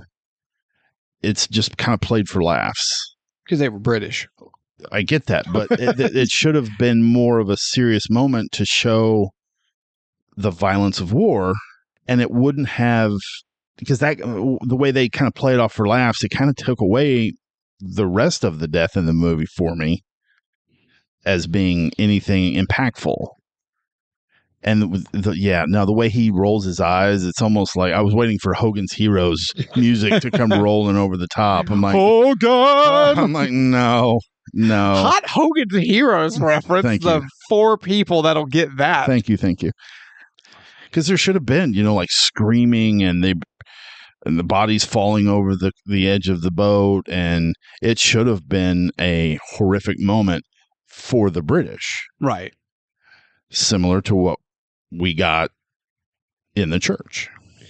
But see, if you paint in clear, undefined strokes, your audience then begins to struggle with who do I root for? Why do you say that? If your antagonist does horrible things and you're going, oh my God, I can't believe they did that. I kind of hope he loses. They murdered people surrendering. Right. And they were okay with it. Are you talking about when Benjamin and his merry band murder those guys? Yes. Yeah, but to which they're immediately reprimanded. And then Martin realizes what he did was wrong. And then says, we will not do this again. We are better than this. I'll give you that. But then the Frenchman jokes about it later down the road, and him and Benjamin are like, yeah, no. No, that worked. Again, that could have just as easily been Stephen saying that to William. That's true. And it would have worked. That's true. But blowing up the ship, an act of, it's not a war crime. No. So that wouldn't have made any difference. Right, but there would still be people aren't watching this going, let me check my copy of the Geneva Convention I keep in my wallet size. Oh no, that was a marked military vessel. This is okay. I'm allowed to like this. No, people are going to see burning, screaming bodies flipping over the rails of a ship as it explodes, as our heroes, row away, and they're going to be like, I have mixed feelings about this. But how's that any different than when he viciously kills a man with a machete over and over and over and over and over again until he's covered in blood? Yeah, we're supposed to see a man who has gone too far, but we can understand why he went too far. So now he's actively in a militia trying to take out the soldiers. Right. And that's what the blowing of the ship up was. Right, but you needed the graphic nature to show how far he's going in that moment with the tomahawk kill. But if you have that level in everything, you're just left with an audience going, what is happening and why is it happening? And I don't know how I feel about any of this. Yeah, but then that makes you look at the character and see what he's going through, and you begin to you feel for the character. So if you build the character up properly, you don't have to worry about that. No, I think you would still have to worry about that, because now it's going, wait, I'm supposed to root for this guy, but he's okay with doing this? Yeah, no, we have to disagree, I guess. The whole comedy part of it, it threw the whole tone of the movie off for me. See, I'm with you there. Yeah, and that's what I'm trying to get at with, maybe they should have shown a more violent nature and not so comedic. The woman going, oh, fireworks. Yeah, you could get rid of her. And now, okay, their supply trains, or not trains, but, their supply wagons have been raided and looted, and you're seeing that. And so to show that, how do we, the audience, see how the British are experiencing these supply losses? Tom Wilkinson as General Cornwallis complaining that he doesn't have any new or fresh uniforms, and so his personal tailor keeps whipping things together. To me, that's humorous. I like that. I like that a lot too. But I think but that's also, I guess, going back to one of your points that I agreed with, of it's the right kind of humor because it's not played for laughs. It's played as serious. We as the audience are just laughing at the ridiculousness. And laughing at what he says to that tailor, because the tailor's like, oh, I made this. And he's I took it out in the back and added this. And you can see the epaulettes. He's like, it's a horse blanket. Yeah. And then Tarrington is like, it is very nice. Fine. It's a very nice horse blanket. Yeah. I like that. That worked. I like that. That scene is funny. But the lady with the fireworks, and then Tarrington doing that stupid drink with the eye roll, that threw it off for me. So the humor that they have that didn't work for me took me out of the moment. And then when the violence happened, I'm like, these are two different films. Okay. What would have happened if in Stripes, we're laughing and having a good time with these people, but then all of a sudden a tank fires and blows John Candy in half, It probably would have been a good movie then, because Stripes sucks. It's been so long since I've seen it, but it would have been two wildly different movies, and it just wouldn't have worked. And that's kind of where I'm feeling with this. I'm with you there. Okay. I don't have a problem with it to the level you do, but again, I see where you're coming from, and there are bits and pieces that where the levity is wrong and either needs to be redone or cut out. But I'm not sold on every moment of violence needs to be shown or exaggerated to a jaw-dropping level. I don't think so either. But the boat blowing up does not need to look like the flamethrower scene in Saving Private Ryan, because we just watched that when they light the bunker up. But also we see that and we're going, oh, Jesus. But then you hear guys yelling, don't shoot them.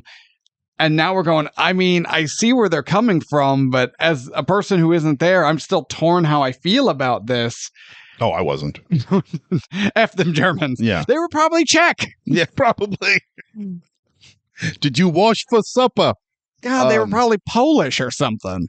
But yeah, I think if you got rid of the woman laughing, doing the firework thing, and then Tarrington taking the drink. Some of the more clear slapsticky. Yeah. Maybe even showing the looks of horror on their faces and then having debris rain down close to them. I don't think the explosion was that close. Well, something other than what they gave us. Now, if we... Okay. I would meet you halfway and say, cut out the woman and all of that. But instead, we see the ship explode. And instead of body flipping over the railing and all that, we see the explosions and maybe it crack in half. And we actually see it explode and sink, and maybe a few more explosions as it's sinking. Something to sell oh my God. Yeah. But there is a line where you can take it too far. And now your audience is unsure, who am I rooting for? Or why am I rooting for the protagonist? And I understand where you're coming from, but I think in this instance with that boat, I don't think there would have been a problem. Okay, can we go back to that of an example of levity this movie does that I think works? Okay. I love the character of John Billings That, yes. and his relationship with Benjamin Martin. I love those guys. I do too. And that guy who plays Leon Rippey is his name. Okay, sure. I've seen him in numerous things, and he's always so good. Yeah. Yeah, but no, their relationship is good. And that type of levity in this film works. It's similar to Braveheart with Steven. Yeah. You know, he just says some kind of outlandish things, and that I'm fine with that. That But John works. doesn't even say outlandish things. Like when they first meet, they're recruiting those guys at the bar with the stupid knife throw. Right. And then this little redhead curly ginger boy walks up. He's like, I'm gonna kill me some redcoats. And Benjamin looks at him, he's like, I believe you would. And then up comes John. He's like, yeah, but his time's coming. And he's like, John Billings, I was hoping you'd show up. Yeah, so what's this I hear about some 20 redcoats getting killed by a ghost or some damn thing carrying a Cherokee tomahawk? Like, he knows. Oh, yeah. And then when Benjamin just hits him with, aren't you a little old for bedtime stories?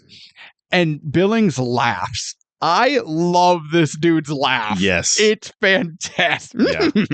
It's almost like a horse. Yeah, he's really good in this. I like him. Or, these are not the sort of men we need. These are exactly the sort of men we need. They fought this kind of war before. What about me? Am I those sort? Hell no, you're the sort that gives that sort a bad name. And then again, he just giggles. John Billings is great. John Billings is a Hall of Fame sidekick character. I agree. Yes. We meet the man who hates slaves, and then his interaction with the slave. Oh, yeah. In the militia. In the militia. One of the militiamen is racist. Yes. And one of the militiamen is a slave who got hired, who got enlisted into the militia by his master. Just to paint the scene. Or paint who we're talking about. Yeah, the man who hates slaves' name is Dan Scott. Yes. The slave was Occam. Occam. This shit got old quick. Or you just talk about Dan Scott in general? Their interactions together all the time, where he would constantly, get up in the guy's face, like, what the hell are you going to do with freedom? Yeah. And then Occam ends up saving his life. Yeah. And they end up, then from that moment on, it's like they're in the scene together all the time. Yes.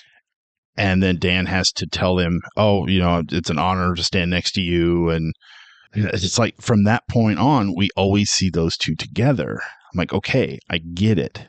They pushing it a little bit. They beat that horse a little bit. They do. It's like, I would not be surprised if these two end up moving to Sesame Street and becoming roommates. It's fucking terrible. Am I the only one who is like, why does Bert and Ernie have to be gay?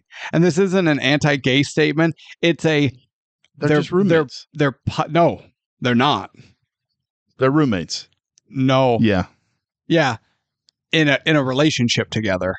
My issue isn't that they're gay. My issue is that they're puppets that are part of a children's show who do not need to have sexuality. Yeah, I agree. And are now unnecessarily given sexuality. When was this? Oh, they've been gay for a while. Really? Yeah. But that would be the same as oh man, Big Bird's just slaying it with all these snuffleupagus. I'm like, they don't need to be homosexual. They don't need to be heterosexual. They don't need to be anything. They're puppets teaching children how to fucking count. Yeah. I don't need to know who has a penis and who puts it where. I don't care. We don't need that. We've taken it too far. Hey, Star Wars, R2-D2 is not a lesbian. It's a robot. Not capable of sexual feeling. Well, if anything, R2-D2 is He's a guy. He's a guy because he's got that He has big old shtick. He got his probe that he sticks into all the holes. Stuck it right in the Death Star. Repeatedly, if I recall. Stuck it in there and turned it a couple times. I believe that's called having...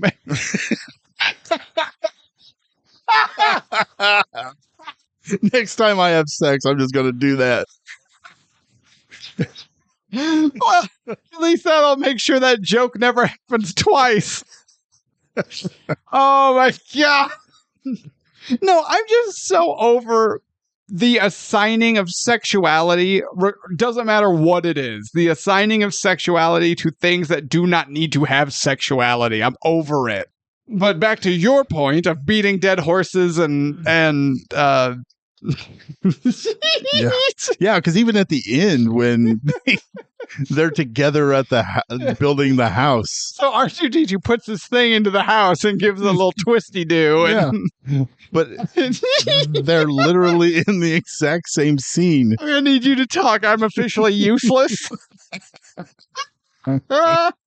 Okay, I want to touch on one thing. So did R2-D2. That elevator.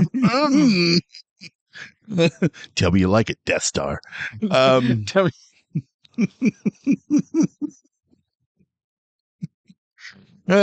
Oh my God. I want to take a moment and talk about the Robin Hood moment. Okay, wait. What? Where Benjamin is standing in the middle of the road as the... Oh, yeah. And he's like, sorry, this highway's closed. And then Friar Tuck comes rolling over the top. I'm just like... No, Friar Tuck would have been part of the militia. That's true. Sheriff of Nottingham. At least know your metaphor. But it's like, really? And then it fails miserably. Yeah, they became overconfident. They did. But I'm like, could we have done something better than Robin Hood? Now, okay, wait a minute. Sergeant, you and your men don't have to die here. The sergeant he's talking to, that dude's voice does not match his face or body at all. Which one's that? This is the King's Highway. Oh, that dude's voice doesn't match. Yeah. It was like Xerxes. Or Rick Astley. Never gonna give you up. And you're like, oh, yeah. And then you look at him and you go, you watch the video, like, wait a minute, what? And then you go, oh, no. I'm vibing like Axel Foley. Down, Axel F. Vibing, man. Just feeling it. This is an audio platform. What does that have to do with me vibing it? Because I have to look at it. Because I have to look at your dumb ass. You know, I get that. Okay. So it comes to the point where throughout the movie, General Cornwallis admonishes Tavington for constantly being too brutal. But it gets to the point, the war effort is officially stalling out because of this militia. So Cornwallis and Tavington make a deal. Tavington will do what he feels he has to do to press forward. And Cornwallis will make sure that he is kept comfortable when the war is over. Because essentially his military career will be over because even the British Crown will go, war criminal? Yeah, because he says that you can't go back. Yeah, I can't go back with any level of dignity or reputation. Yes. So that's when they start, he starts one at a time kind of figuring out who's part of the militia and hunts them down. But he doesn't hunt them down, he hunts their families down. And he starts burning houses and slaughtering civilians. Yeah, and another scene that really didn't work for me was when the army shows up at Benjamin Martin's future baby mama's house. You went a long way to say Aunt Charlotte. I couldn't remember her name. Chesty LaRue. Shitty Mick Ackerson. But they go in the house and everybody takes off and hides in the basement. Yeah. And then we do this stupid cat and mouse thing under the table. The under the table thing genuinely has never worked for me, but mostly because the tablecloth is not floor length. Any number of times Tavington should have seen Nathan's shoes and probably a portion of his leg Because he's right there. Yeah. The thing covers nothing. Yeah, and then he gets distracted and the kid moves away and he looks under the table, but you can clearly see the shadow on the other side of the table where he's hiding. And his legs. And I'm like, no, that whole thing just, and then they're like, okay, well, nobody's here. Burn it. Yep. Like, just burn the damn thing right off the bat. That's what they should have done. And then kill whoever runs out. Exactly. Probably. But I don't know. That just didn't work for me. Maybe you're just a superior military mind when it comes to war crimes than Colonel Tavington. How's it feel to be a psychopath? I feel pretty good about it. I mean, I've seen your art. Yeah. Unfortunately, Billings kills himself.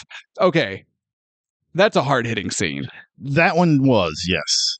You are looking at this movie, I get maybe harder than I am, or you take issues with things harder than I am. But come on. When they find out their homes are getting burned and families killed, and they ride out, and John immediately goes for his house, and they follow him, and you see the smoldering ruins of his house and his family. That's good shit. Oh, yeah. Okay. Yeah. No, I agree. I was waiting for you to jump on it. No, not at all. That's just how you are. And then, as a person. Yeah, he's just like enraged and confused and just like, fuck it. He turns the gun on himself and whoosh. Also over. great side characters. The Reverend.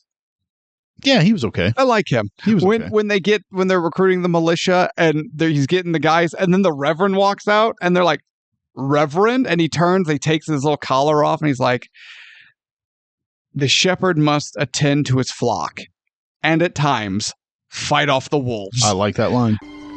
The shepherd must tend his flock and at times fight off the wolves. That he was a cool character. Like, he wasn't anything like over the top, like, oh my God, amazing, but like, he was cool. Yeah. I liked him. There's a lot of characters in this movie. A lot of them I don't really care about. Sure.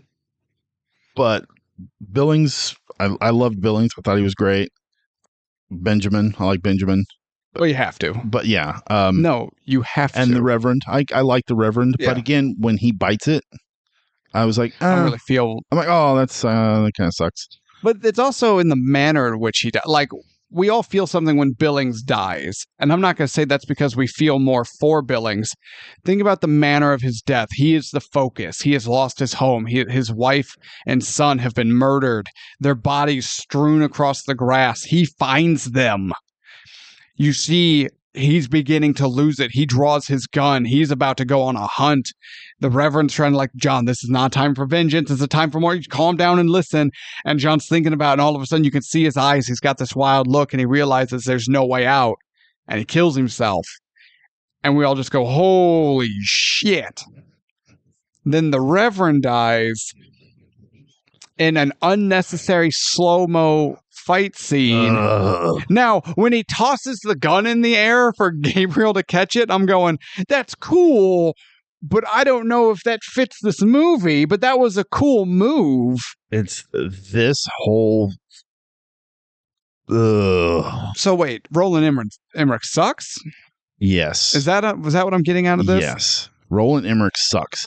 The slow motion battle is terrible. It's bad.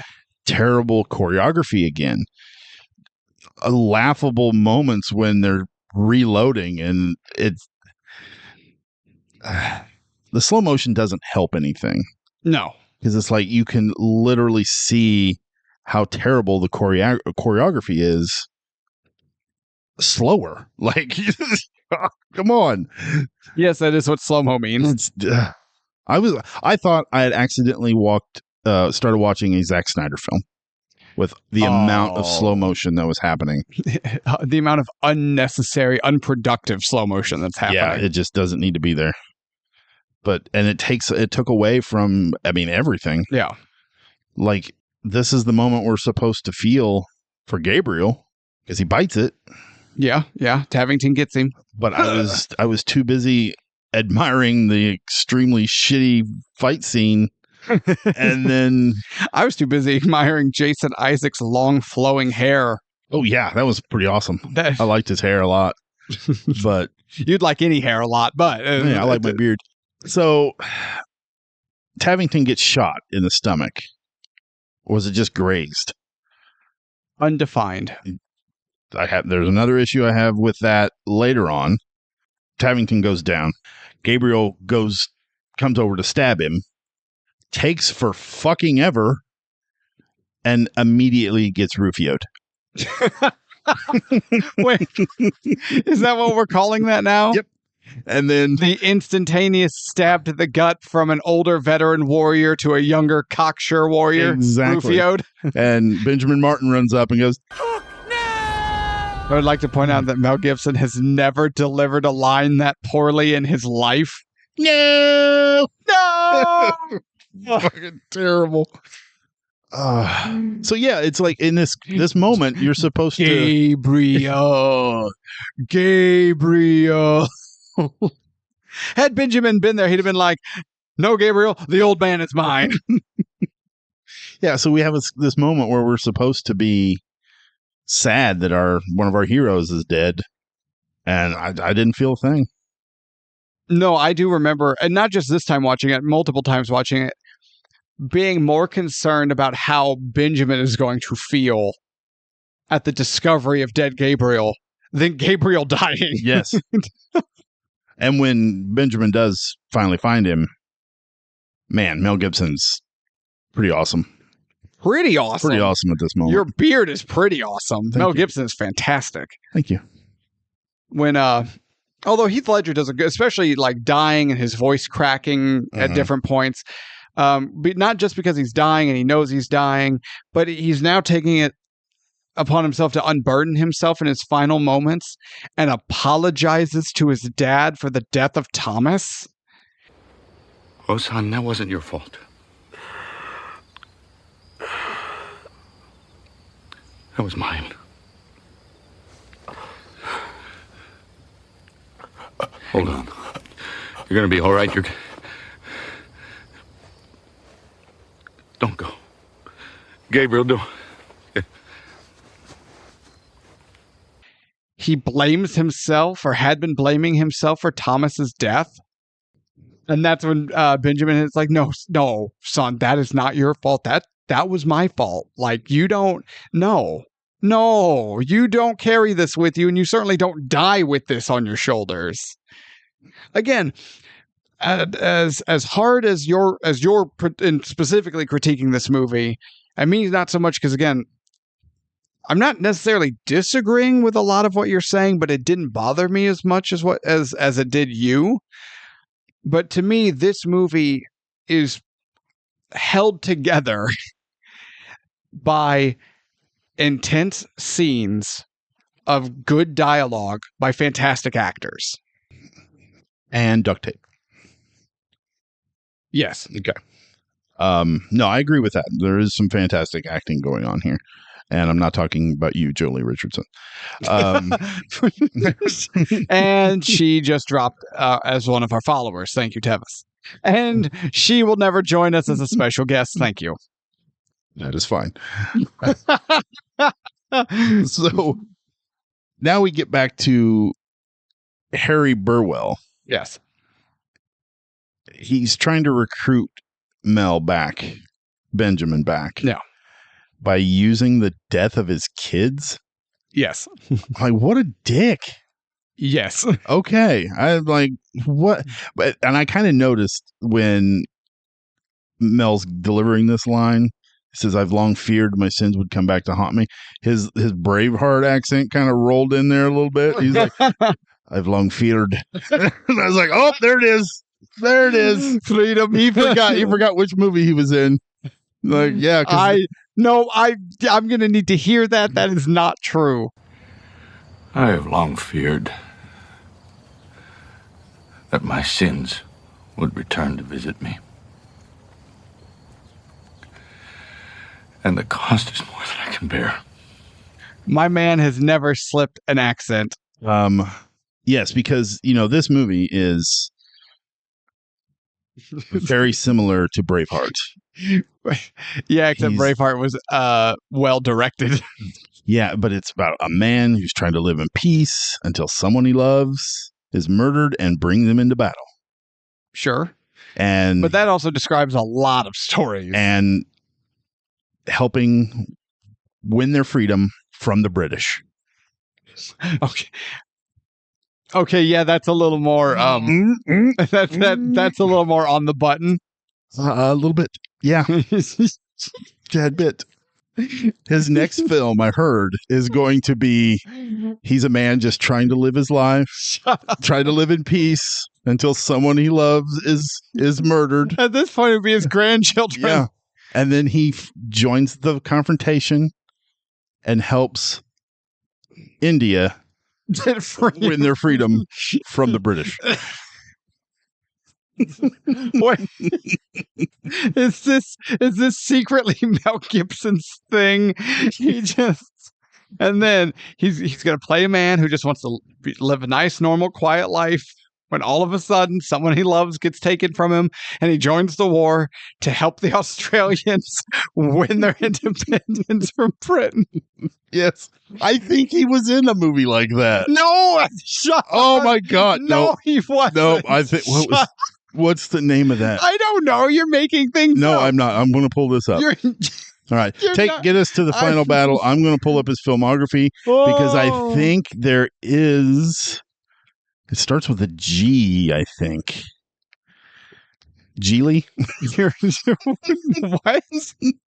No, I'm just kidding. You're just making up I swear to God. slander and I lies about my boy swear Mel to Gibson, and I will have none of it. None of it. Gallipoli? I don't know. There it is. Oh, God, he found it.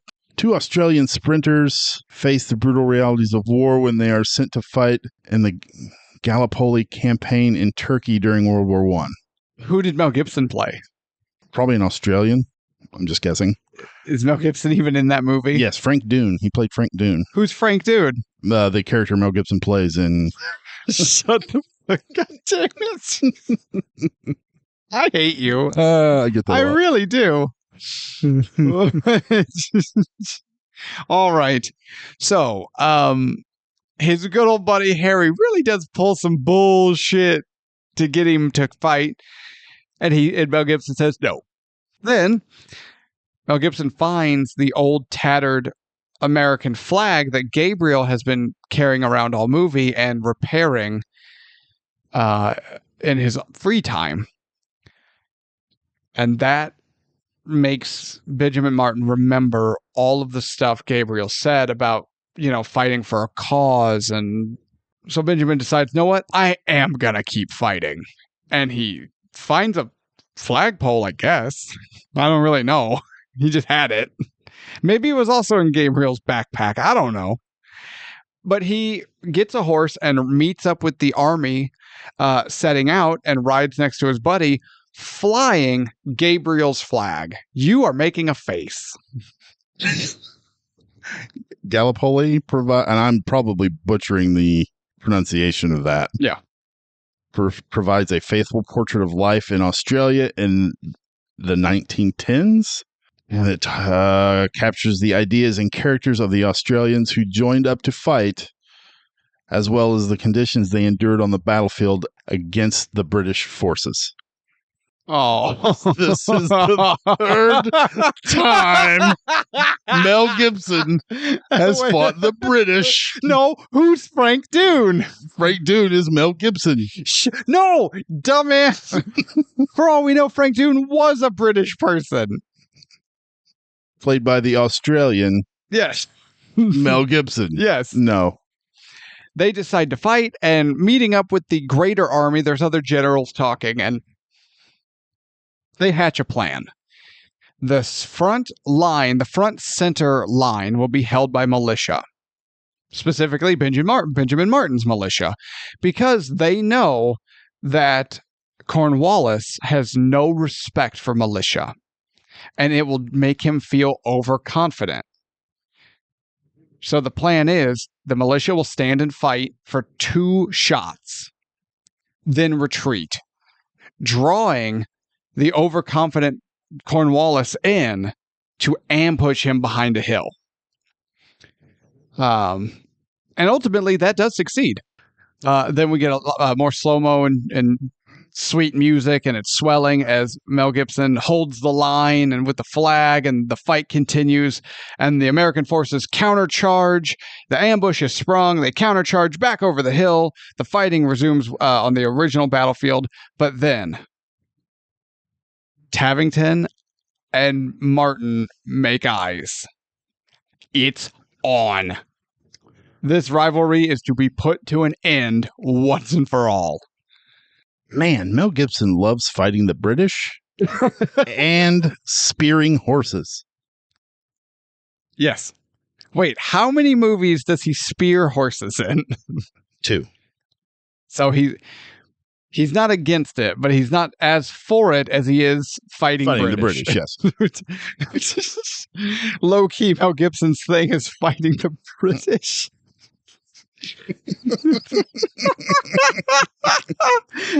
This is the greatest realization we have ever brought up. So, okay. I want to talk about the battle between these two for a moment. No, I want to talk about the battle. You go ahead. No, you go ahead. Well, I want to talk about I want to describe the actual duel they have. okay, go ahead and you do your part, and then when you're done, I will. All right, I'm going to need you to drop a beat. Lock eyes from across the field, down his horse with American steel. Pull my pistol, spell his doom. Shot goes wide with a cannon boom. We push our way through the smoking crowd. My tomahawk fills up, promise vowed. Moving close as the bullets fly, our blades cut deep and we give a cry. Sword cut doesn't let me stand. Another takes the weapon from my hand. One more swing I can't withstand, but there's a flag waving grand. I force my neck to turn and bend.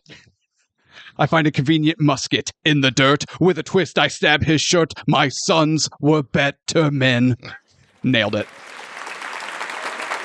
Bravo. That is beat for beat that entire battle. Okay. I'm sad you didn't appreciate that more. I love that. No, you didn't. I was just waiting for the jizz in my pants.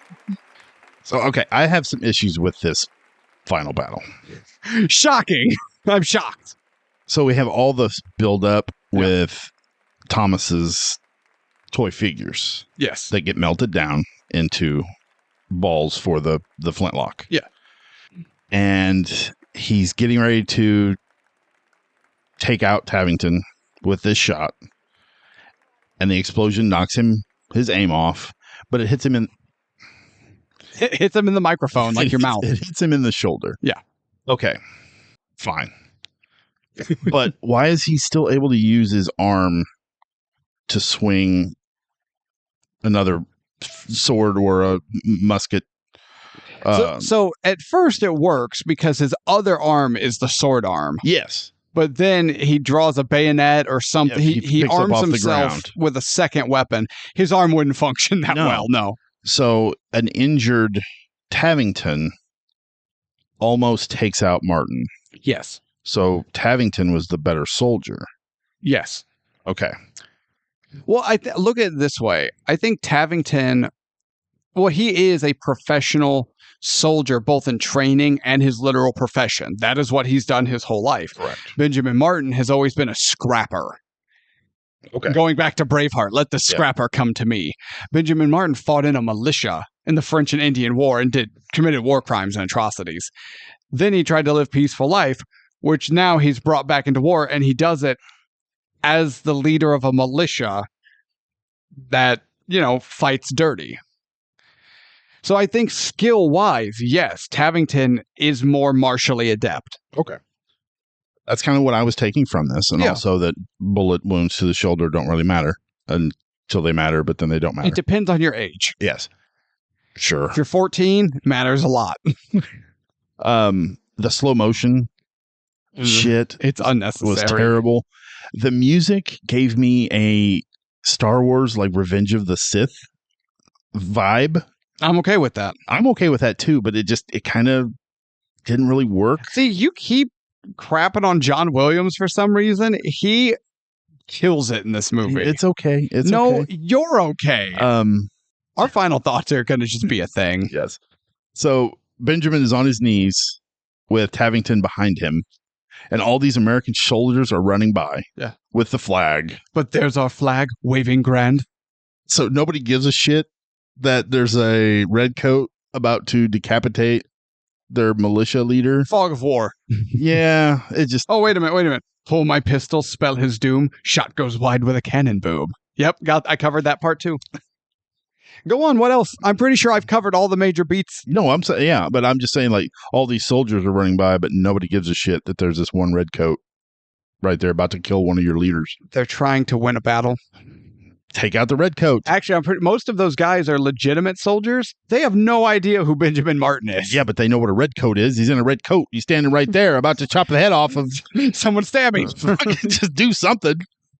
But he gets to monologue, and Someone then just run up behind him, drop to your knees, and low blow him like a wrestler from the 90s. do the Ric Flair. Full arm between the legs. Yeah, that's Ric Flair's best move, by the way, because Ric Flair sucks.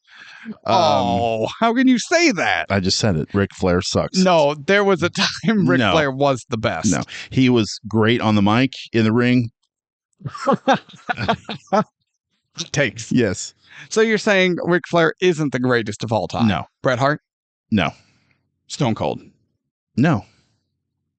Ricky the Dragon Steamboat? Close. Don't say Chris Benoit. We're not supposed to say Chris Benoit. No. Okay. Undertaker. No. Oh, yeah. No. Absolutely. No. Yeah. No. Everyone put in the comments no, and we will continue this fight when we go scam cookies out of that grocery store.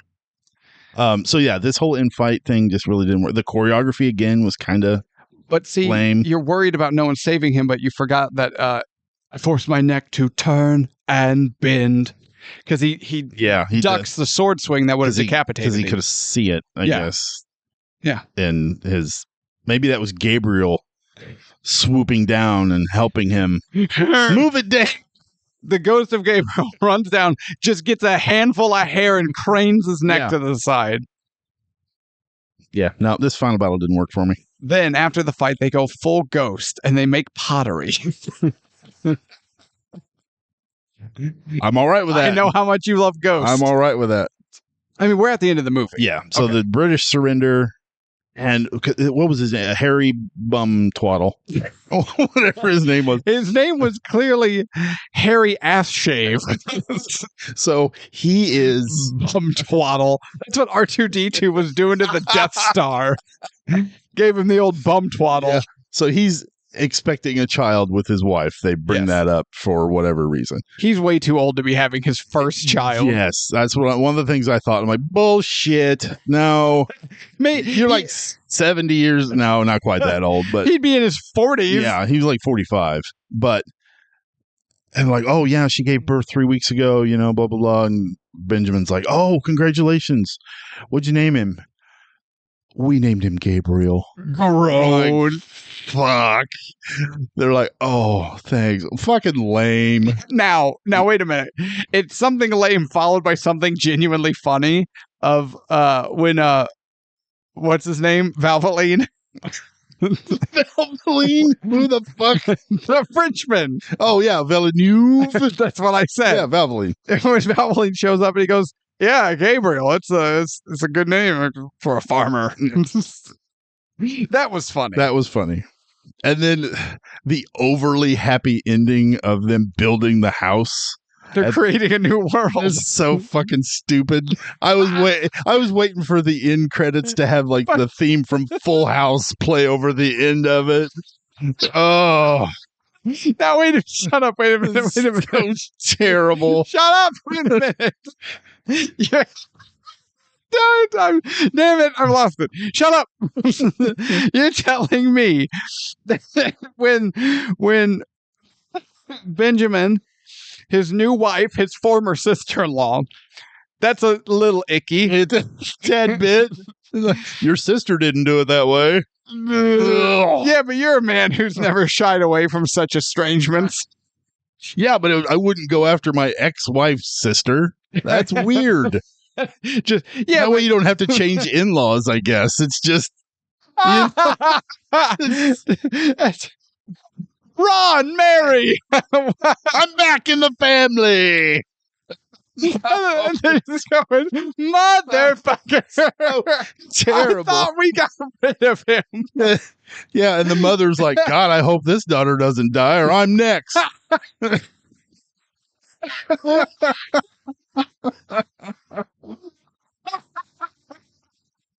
Yeah. Benjamin Martin just making his way through that whole family.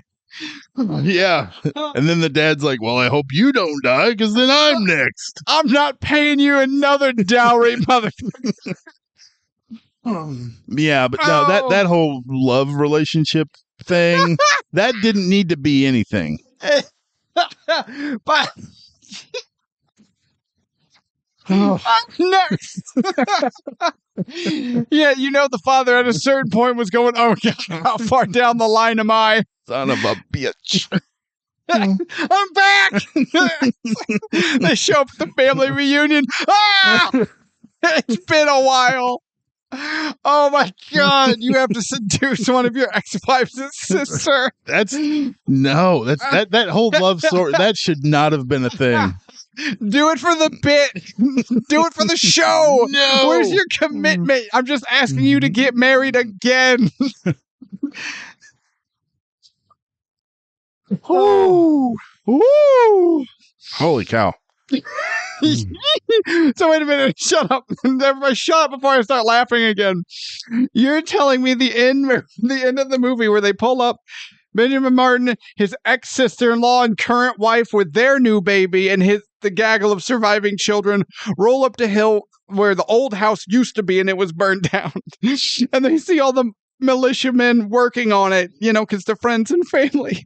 And then we get the different smash cuts of surviving key characters repairing the house with the sun perfectly behind them, framing them from behind, regardless of who it is or where they were standing in relation to the sun. We see what's it, Dan Scott or Oh yeah, the slave hater. Him and Occam next to each other, looking over their shoulders, smiling like, again, perfectly illuminated from behind with some brilliant golden sunlight. And there's, that asshole and that dickhole. And then it cuts for no reason to young psychopath Nathan, who's got the straw hat and his long curling locks perfectly frame his angelic face. As again, the light comes from behind. You're telling me this was over the top? Yeah.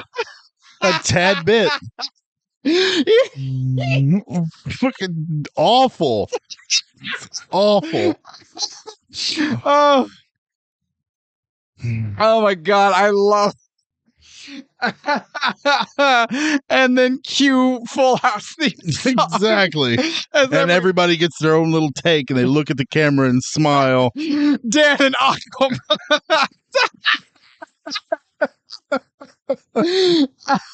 It's like the ending. It's like, did you ever see that YouTube video of somebody took the ending of Predator? Yeah. And they added that Full House theme song. Yep. Yep, that's what it should have been. Oh my God. That would have fit the ridiculousness of this scene. It really would have. You're not wrong. One thing I want to touch on before we move on to the end. Okay. Serious face. He's using his serious tone. I want to report a crime. Oh, wait. You better call the police. Oh, it's a crime scene. Great. Hello, 911. Yes, sir. I understand you wish to report a crime. Officer Dickhole on duty. I believe it's pronounced Dicoli. I think I know my own name, Dickhole. I'm just saying. Officer Dicoli. Officer Dickhole. Captain Wilkins. He was the American who defected to the British. Correct. And in that church burning scene, he is the one he throws the first flame. Yes. It irritates me that we don't see what happens to him. Agreed. He kind of feels like a loose end. There is a couple of loose ends in this, and this one is the worst. It's like they have the beginning, they have the setup of the character, they have the middle where he does this dastardly deed. Yeah. And then they don't have, and I watched the extended cut, so I know it wasn't the deleted scene. They don't have that. No, is he so disgusted by his act that he kills himself? Does he rejoin does he leave the British and join the Americans? Does he die in battle? Like, what happens? Yeah, I want to see something.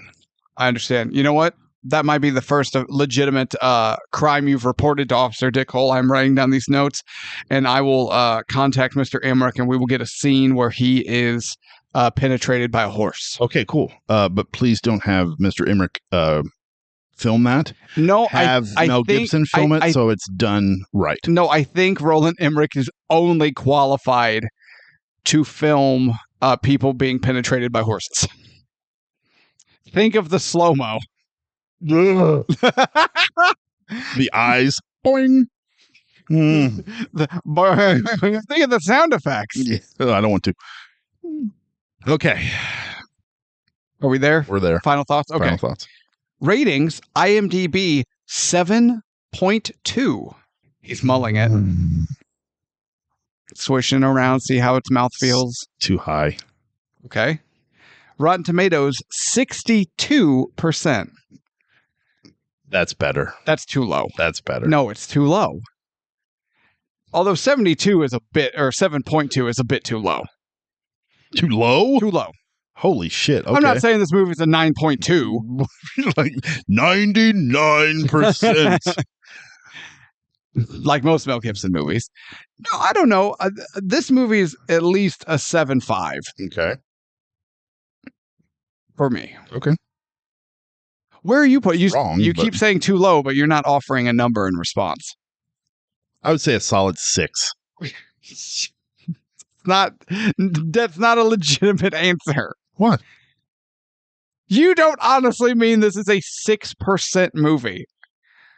No, like 6 of 10. Oh, okay. No, okay. Let me rephrase. 60. 6.0, 60%. 58.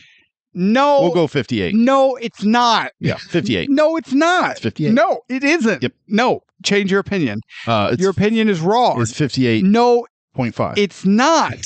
Change 56? your getting lower. All right, asshole. You want to try for a whole month? I can keep going. Bender, I got your ass for 2 months. I'm gonna make awkward rock fingers like I listen to Dio. All right. Do you want Ebert or New York Times? Neither. I bet Ebert fucking loved this movie. All right, New York Times. God. Patriot is a gruesome hybrid, a mix of sentimentality and brutality that suggests scrutiny.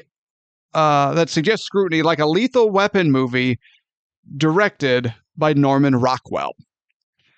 So the author of New York Times made a lot of the same arguments you did. Okay.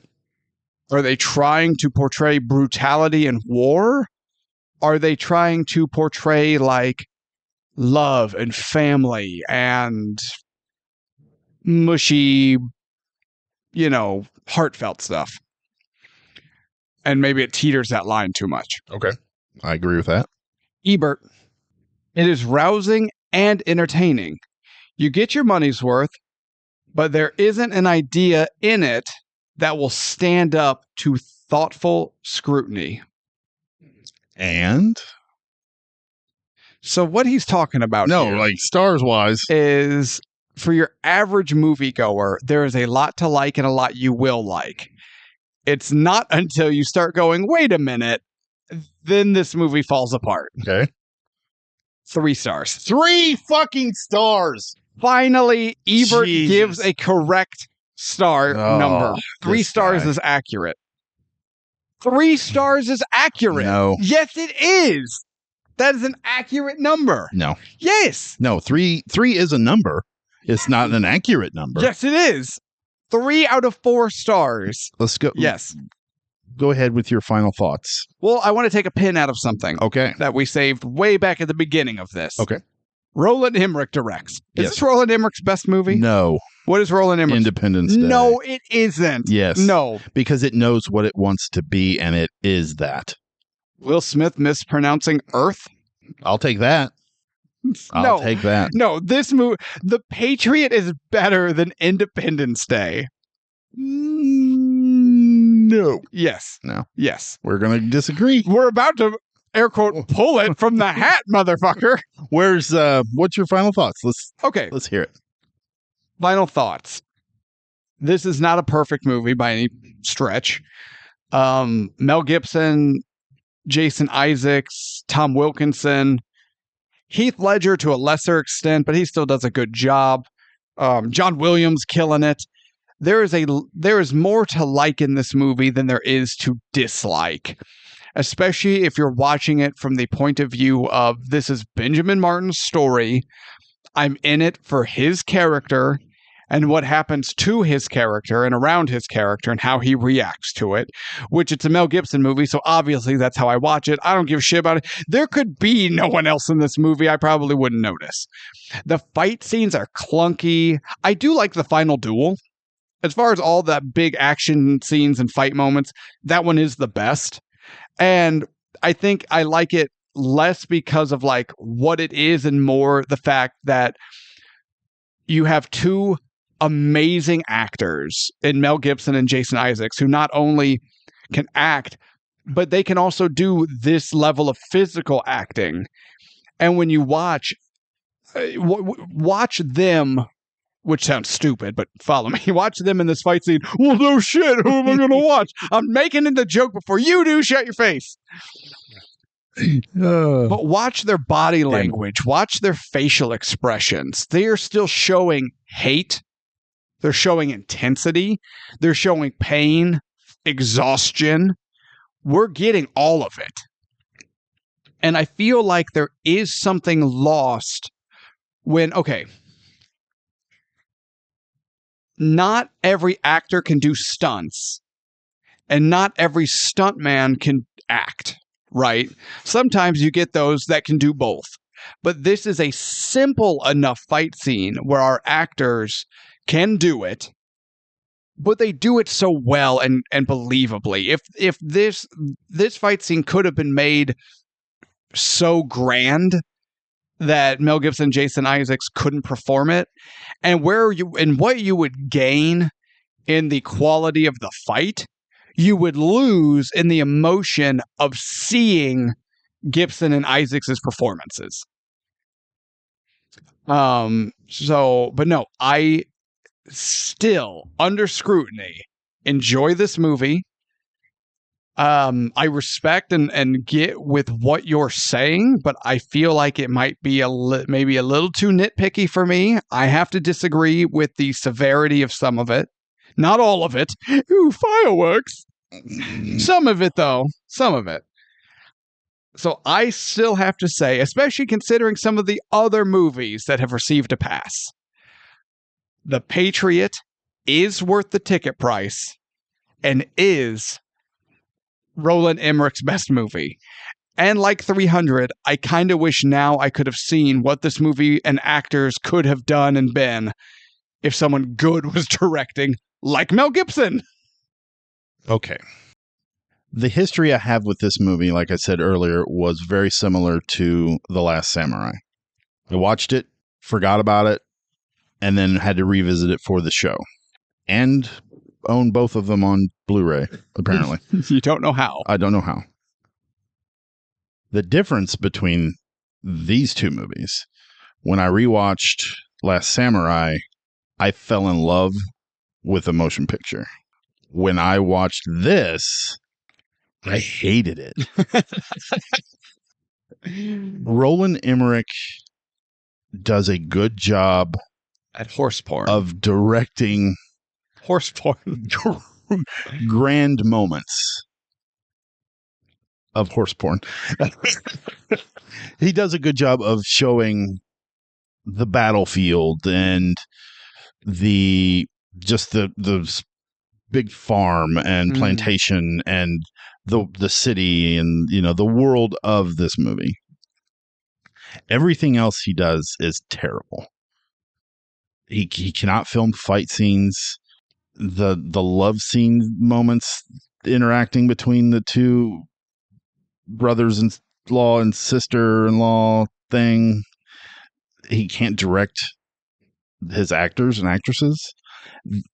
If it wasn't for Mel Gibson in this movie and Heath Ledger, I don't think those two characters would have been very good at all. I don't think Roland Emmerich can direct an actor or an actress. Wouldn't that just mean he can't direct at that point? Well, like I said, he does a good job of directing the grand scenes. So he's a cinematographer. Yeah, well, let's put it that way. Yes. Yeah, the fight scenes are terrible. Choreography is awful.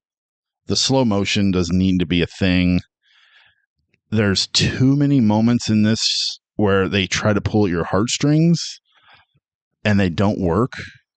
Like the little girl that doesn't talk, and then she does talk, and she says how she hates her dad, but we never learn why she hates her dad. But then he goes away, and she, comes back, or he comes back, and she doesn't want anything to do with him. But then he goes to leave, and she's like, "Papa, no, don't go!" And then goes running towards him, and I'm like, no, this doesn't fucking work. Who hurt you? A lot of people. I think it's a you problem. It didn't work for me at all. There's too many characters in this that we're supposed to feel for that I don't give a shit about. Like I talked about earlier, the comedy moments versus the serious moments. This movie kind of teeters on what it's wanting to be, and it doesn't really know. And then especially with the lovey shit too, like, get rid of all that shit. You don't need it. Mel Gibson does a great job. The score is fine. It's okay. But I found myself more times than not being bored. I didn't give a shit when Heath Ledger's character died. I'm like, Heath Ledger is an amazing actor, but I don't give a shit about his character getting killed. That's a problem. So I cannot recommend this movie. It is not worth the ticket price. This movie is not Roland Emmerich's best movie. That would be Independence Day. Incorrect. And no, I'm not. Yeah, you are. So, no, skip this. There's way better Mel Gibson movies out there. That's true. And yeah, no. No. Well, okay, we'll let the people decide now. We've come to an impasse. Man, Roland Emmerich just sucks, doesn't he? He does kind of suck. I forgot what I was going to say. It's because this movie kills brain cells. Oh, you fell in love with The Last Samurai? Oh, man, I like that movie a lot now. Now that I revisited it, yeah, I'll watch it 2 or 3 times a year. See, no, okay. Watch it. I went, I enjoyed that. And I have no plans to ever rewatch it. No, watching Ken and Mel Gibson, Jason Isaacs, Tom Wilkinson. I forgot that scene between Mel Gibson and Tom Wilkinson in the negotiation scene. Yeah. That was fantastic. I loved that. I wanted more of that instead of what I end up getting, which is turd sandwich. Thank you, Roland Emmerich. It's like 300 what it could have been. Yeah. But no, I'm sorry. You were going too hard on Last Samurai. Oh, man. I need you to pump the brakes. That movie was fine. Fantastic. That movie was worth the ticket price, but it's fine. Fantastic. Just like The Patriot is. Fantastic. Absolutely not. Yes, it is. Where's the hat? Well, we don't need the hat. We don't need the hat? Not today, son. Oh. This is episode 49. I forgot. So first of all, I want to thank everyone who listened. I want to thank all of our fans, anyone who has just caught this or multiple episodes of the show. And we invite you to stick around for next week. Episode 50. And that doesn't count our extra episodes. Top 10s. Is it counting Showdown? Yes. I think it's counting Showdown. But it's not top 10s. It's not counting revisits. So for episode 50, we thought we'd do something special. We are bringing back Showdown. Showdown. And we have decided for this Showdown, and it has been requested a few times as well, which aided in our pick. We will be comparing Swayze to Gyllenhaal as they fight it out over Roadhouse. I know the remake exists, and from the moment it got made, I have very intentionally avoided anything and everything. I have not seen a review. I have not heard an opinion. Nothing. I am going into this completely cold. Okay, cool. And I'm trying to figure out how they're going to get the late, great Terry Funk into the remake. CGI. Like Grand Moff Tarkin.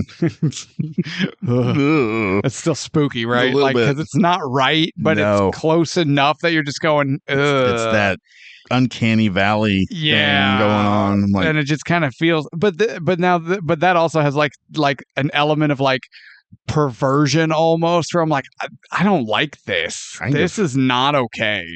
So, what are we talking about? Roadhouse. Roadhouse. I'm excited for this. I am too. It's going to be a good time. Episode 50. And obviously, we wouldn't be here if it wasn't for everybody who listened. So again, big shout out to all of you. Thank you so much. Tune in next week as we do a Roadhouse Showdown. And then after that, we'll get back into our regularly scheduled programming. Stay tuned. We've got Sarah back in studio coming up for our new mini-series called Sarah and Sly. She made the mistake on air of saying she thinks Sylvester Stallone is a good actor, but her only experience with him is Rocky. We're going to fix that real quick. We're going to see. Now, Tevis, you, for the most part, agree with Sarah. You are a Stalloner. I am a Stalloner. We should bring up our very first episode of the show was September 4th, 2023. We are approaching our 1 year mark, our 1 year anniversary. Yes, we are. So we thought it would be fun to do something special for our 1 year anniversary, but we're going all out. This will be a month-long extravaganza. Hell yeah, it will. So we decided, what better way can we celebrate 1 year of the show and make as many people angry as possible within the confines of 4 weeks? We deliberated on it. We called up Roland, got his opinions. I texted my boy Snyder, and we figured it out. For the month of September, we will be not just ripping the Band-Aid off of, but starting and finishing our take on the Lord of the Rings. Hell yeah, we are. Week 1, Fellowship. Week 2, Two Towers. Week 3, Return of the King. Week 4, wait a minute. There aren't 4 Lord of the Rings movies. Are you guys doing one of the Hobbits? But if you do one of the Hobbits, won't you have to do all the trilogy, even though the Hobbit as a book wasn't long enough to be a trilogy? Well, we will actually be diving all the way back to the late 70s for the original animated feature of the Lord of the Rings. I'm excited for that. I am too, actually. I've seen clips from it, but I've never watched it. Same. Oh, yeah. I am looking forward to Lord of the Rings 1 year anniversary. There might not be, if we get lynched, there won't be a second anniversary. But we'll see. We'll cross that bridge when we get there. So stay tuned to the show. If you're brand new, hit that follow button. Keep up with notifications so you know when our new episodes come out, because we do typically 1 episode a week. We have a lot of extra content coming down the pipes. Like I said, Sarah and Sly, top 10s, all kinds of stuff. Those come out on a separate day because normally regular episodes on Friday, extras on Tuesday. We might be flip-flopping a few things. So stay notified for those changes, but also all the content that we just keep belching out. That's a good way of That's a good way of putting it. But also that way you won't miss any of the stuff we have coming out. There's a Q&A section at the bottom. Please let us know who you think is right or wrong, favorite moments or least favorite moments. Who got bingo? I want to know who got bingo. Thank you all for listening. Tune in next week for our 50th episode celebration, the Roadhouse Showdown. We are Ticket Price. I'm Jake. That's Tevis. This was the Patriot. And as always, everyone, be good to each other, be good to yourselves, and good night. Roland Emmerich's best movie is The Patriot. Today, we celebrate our Independence Day.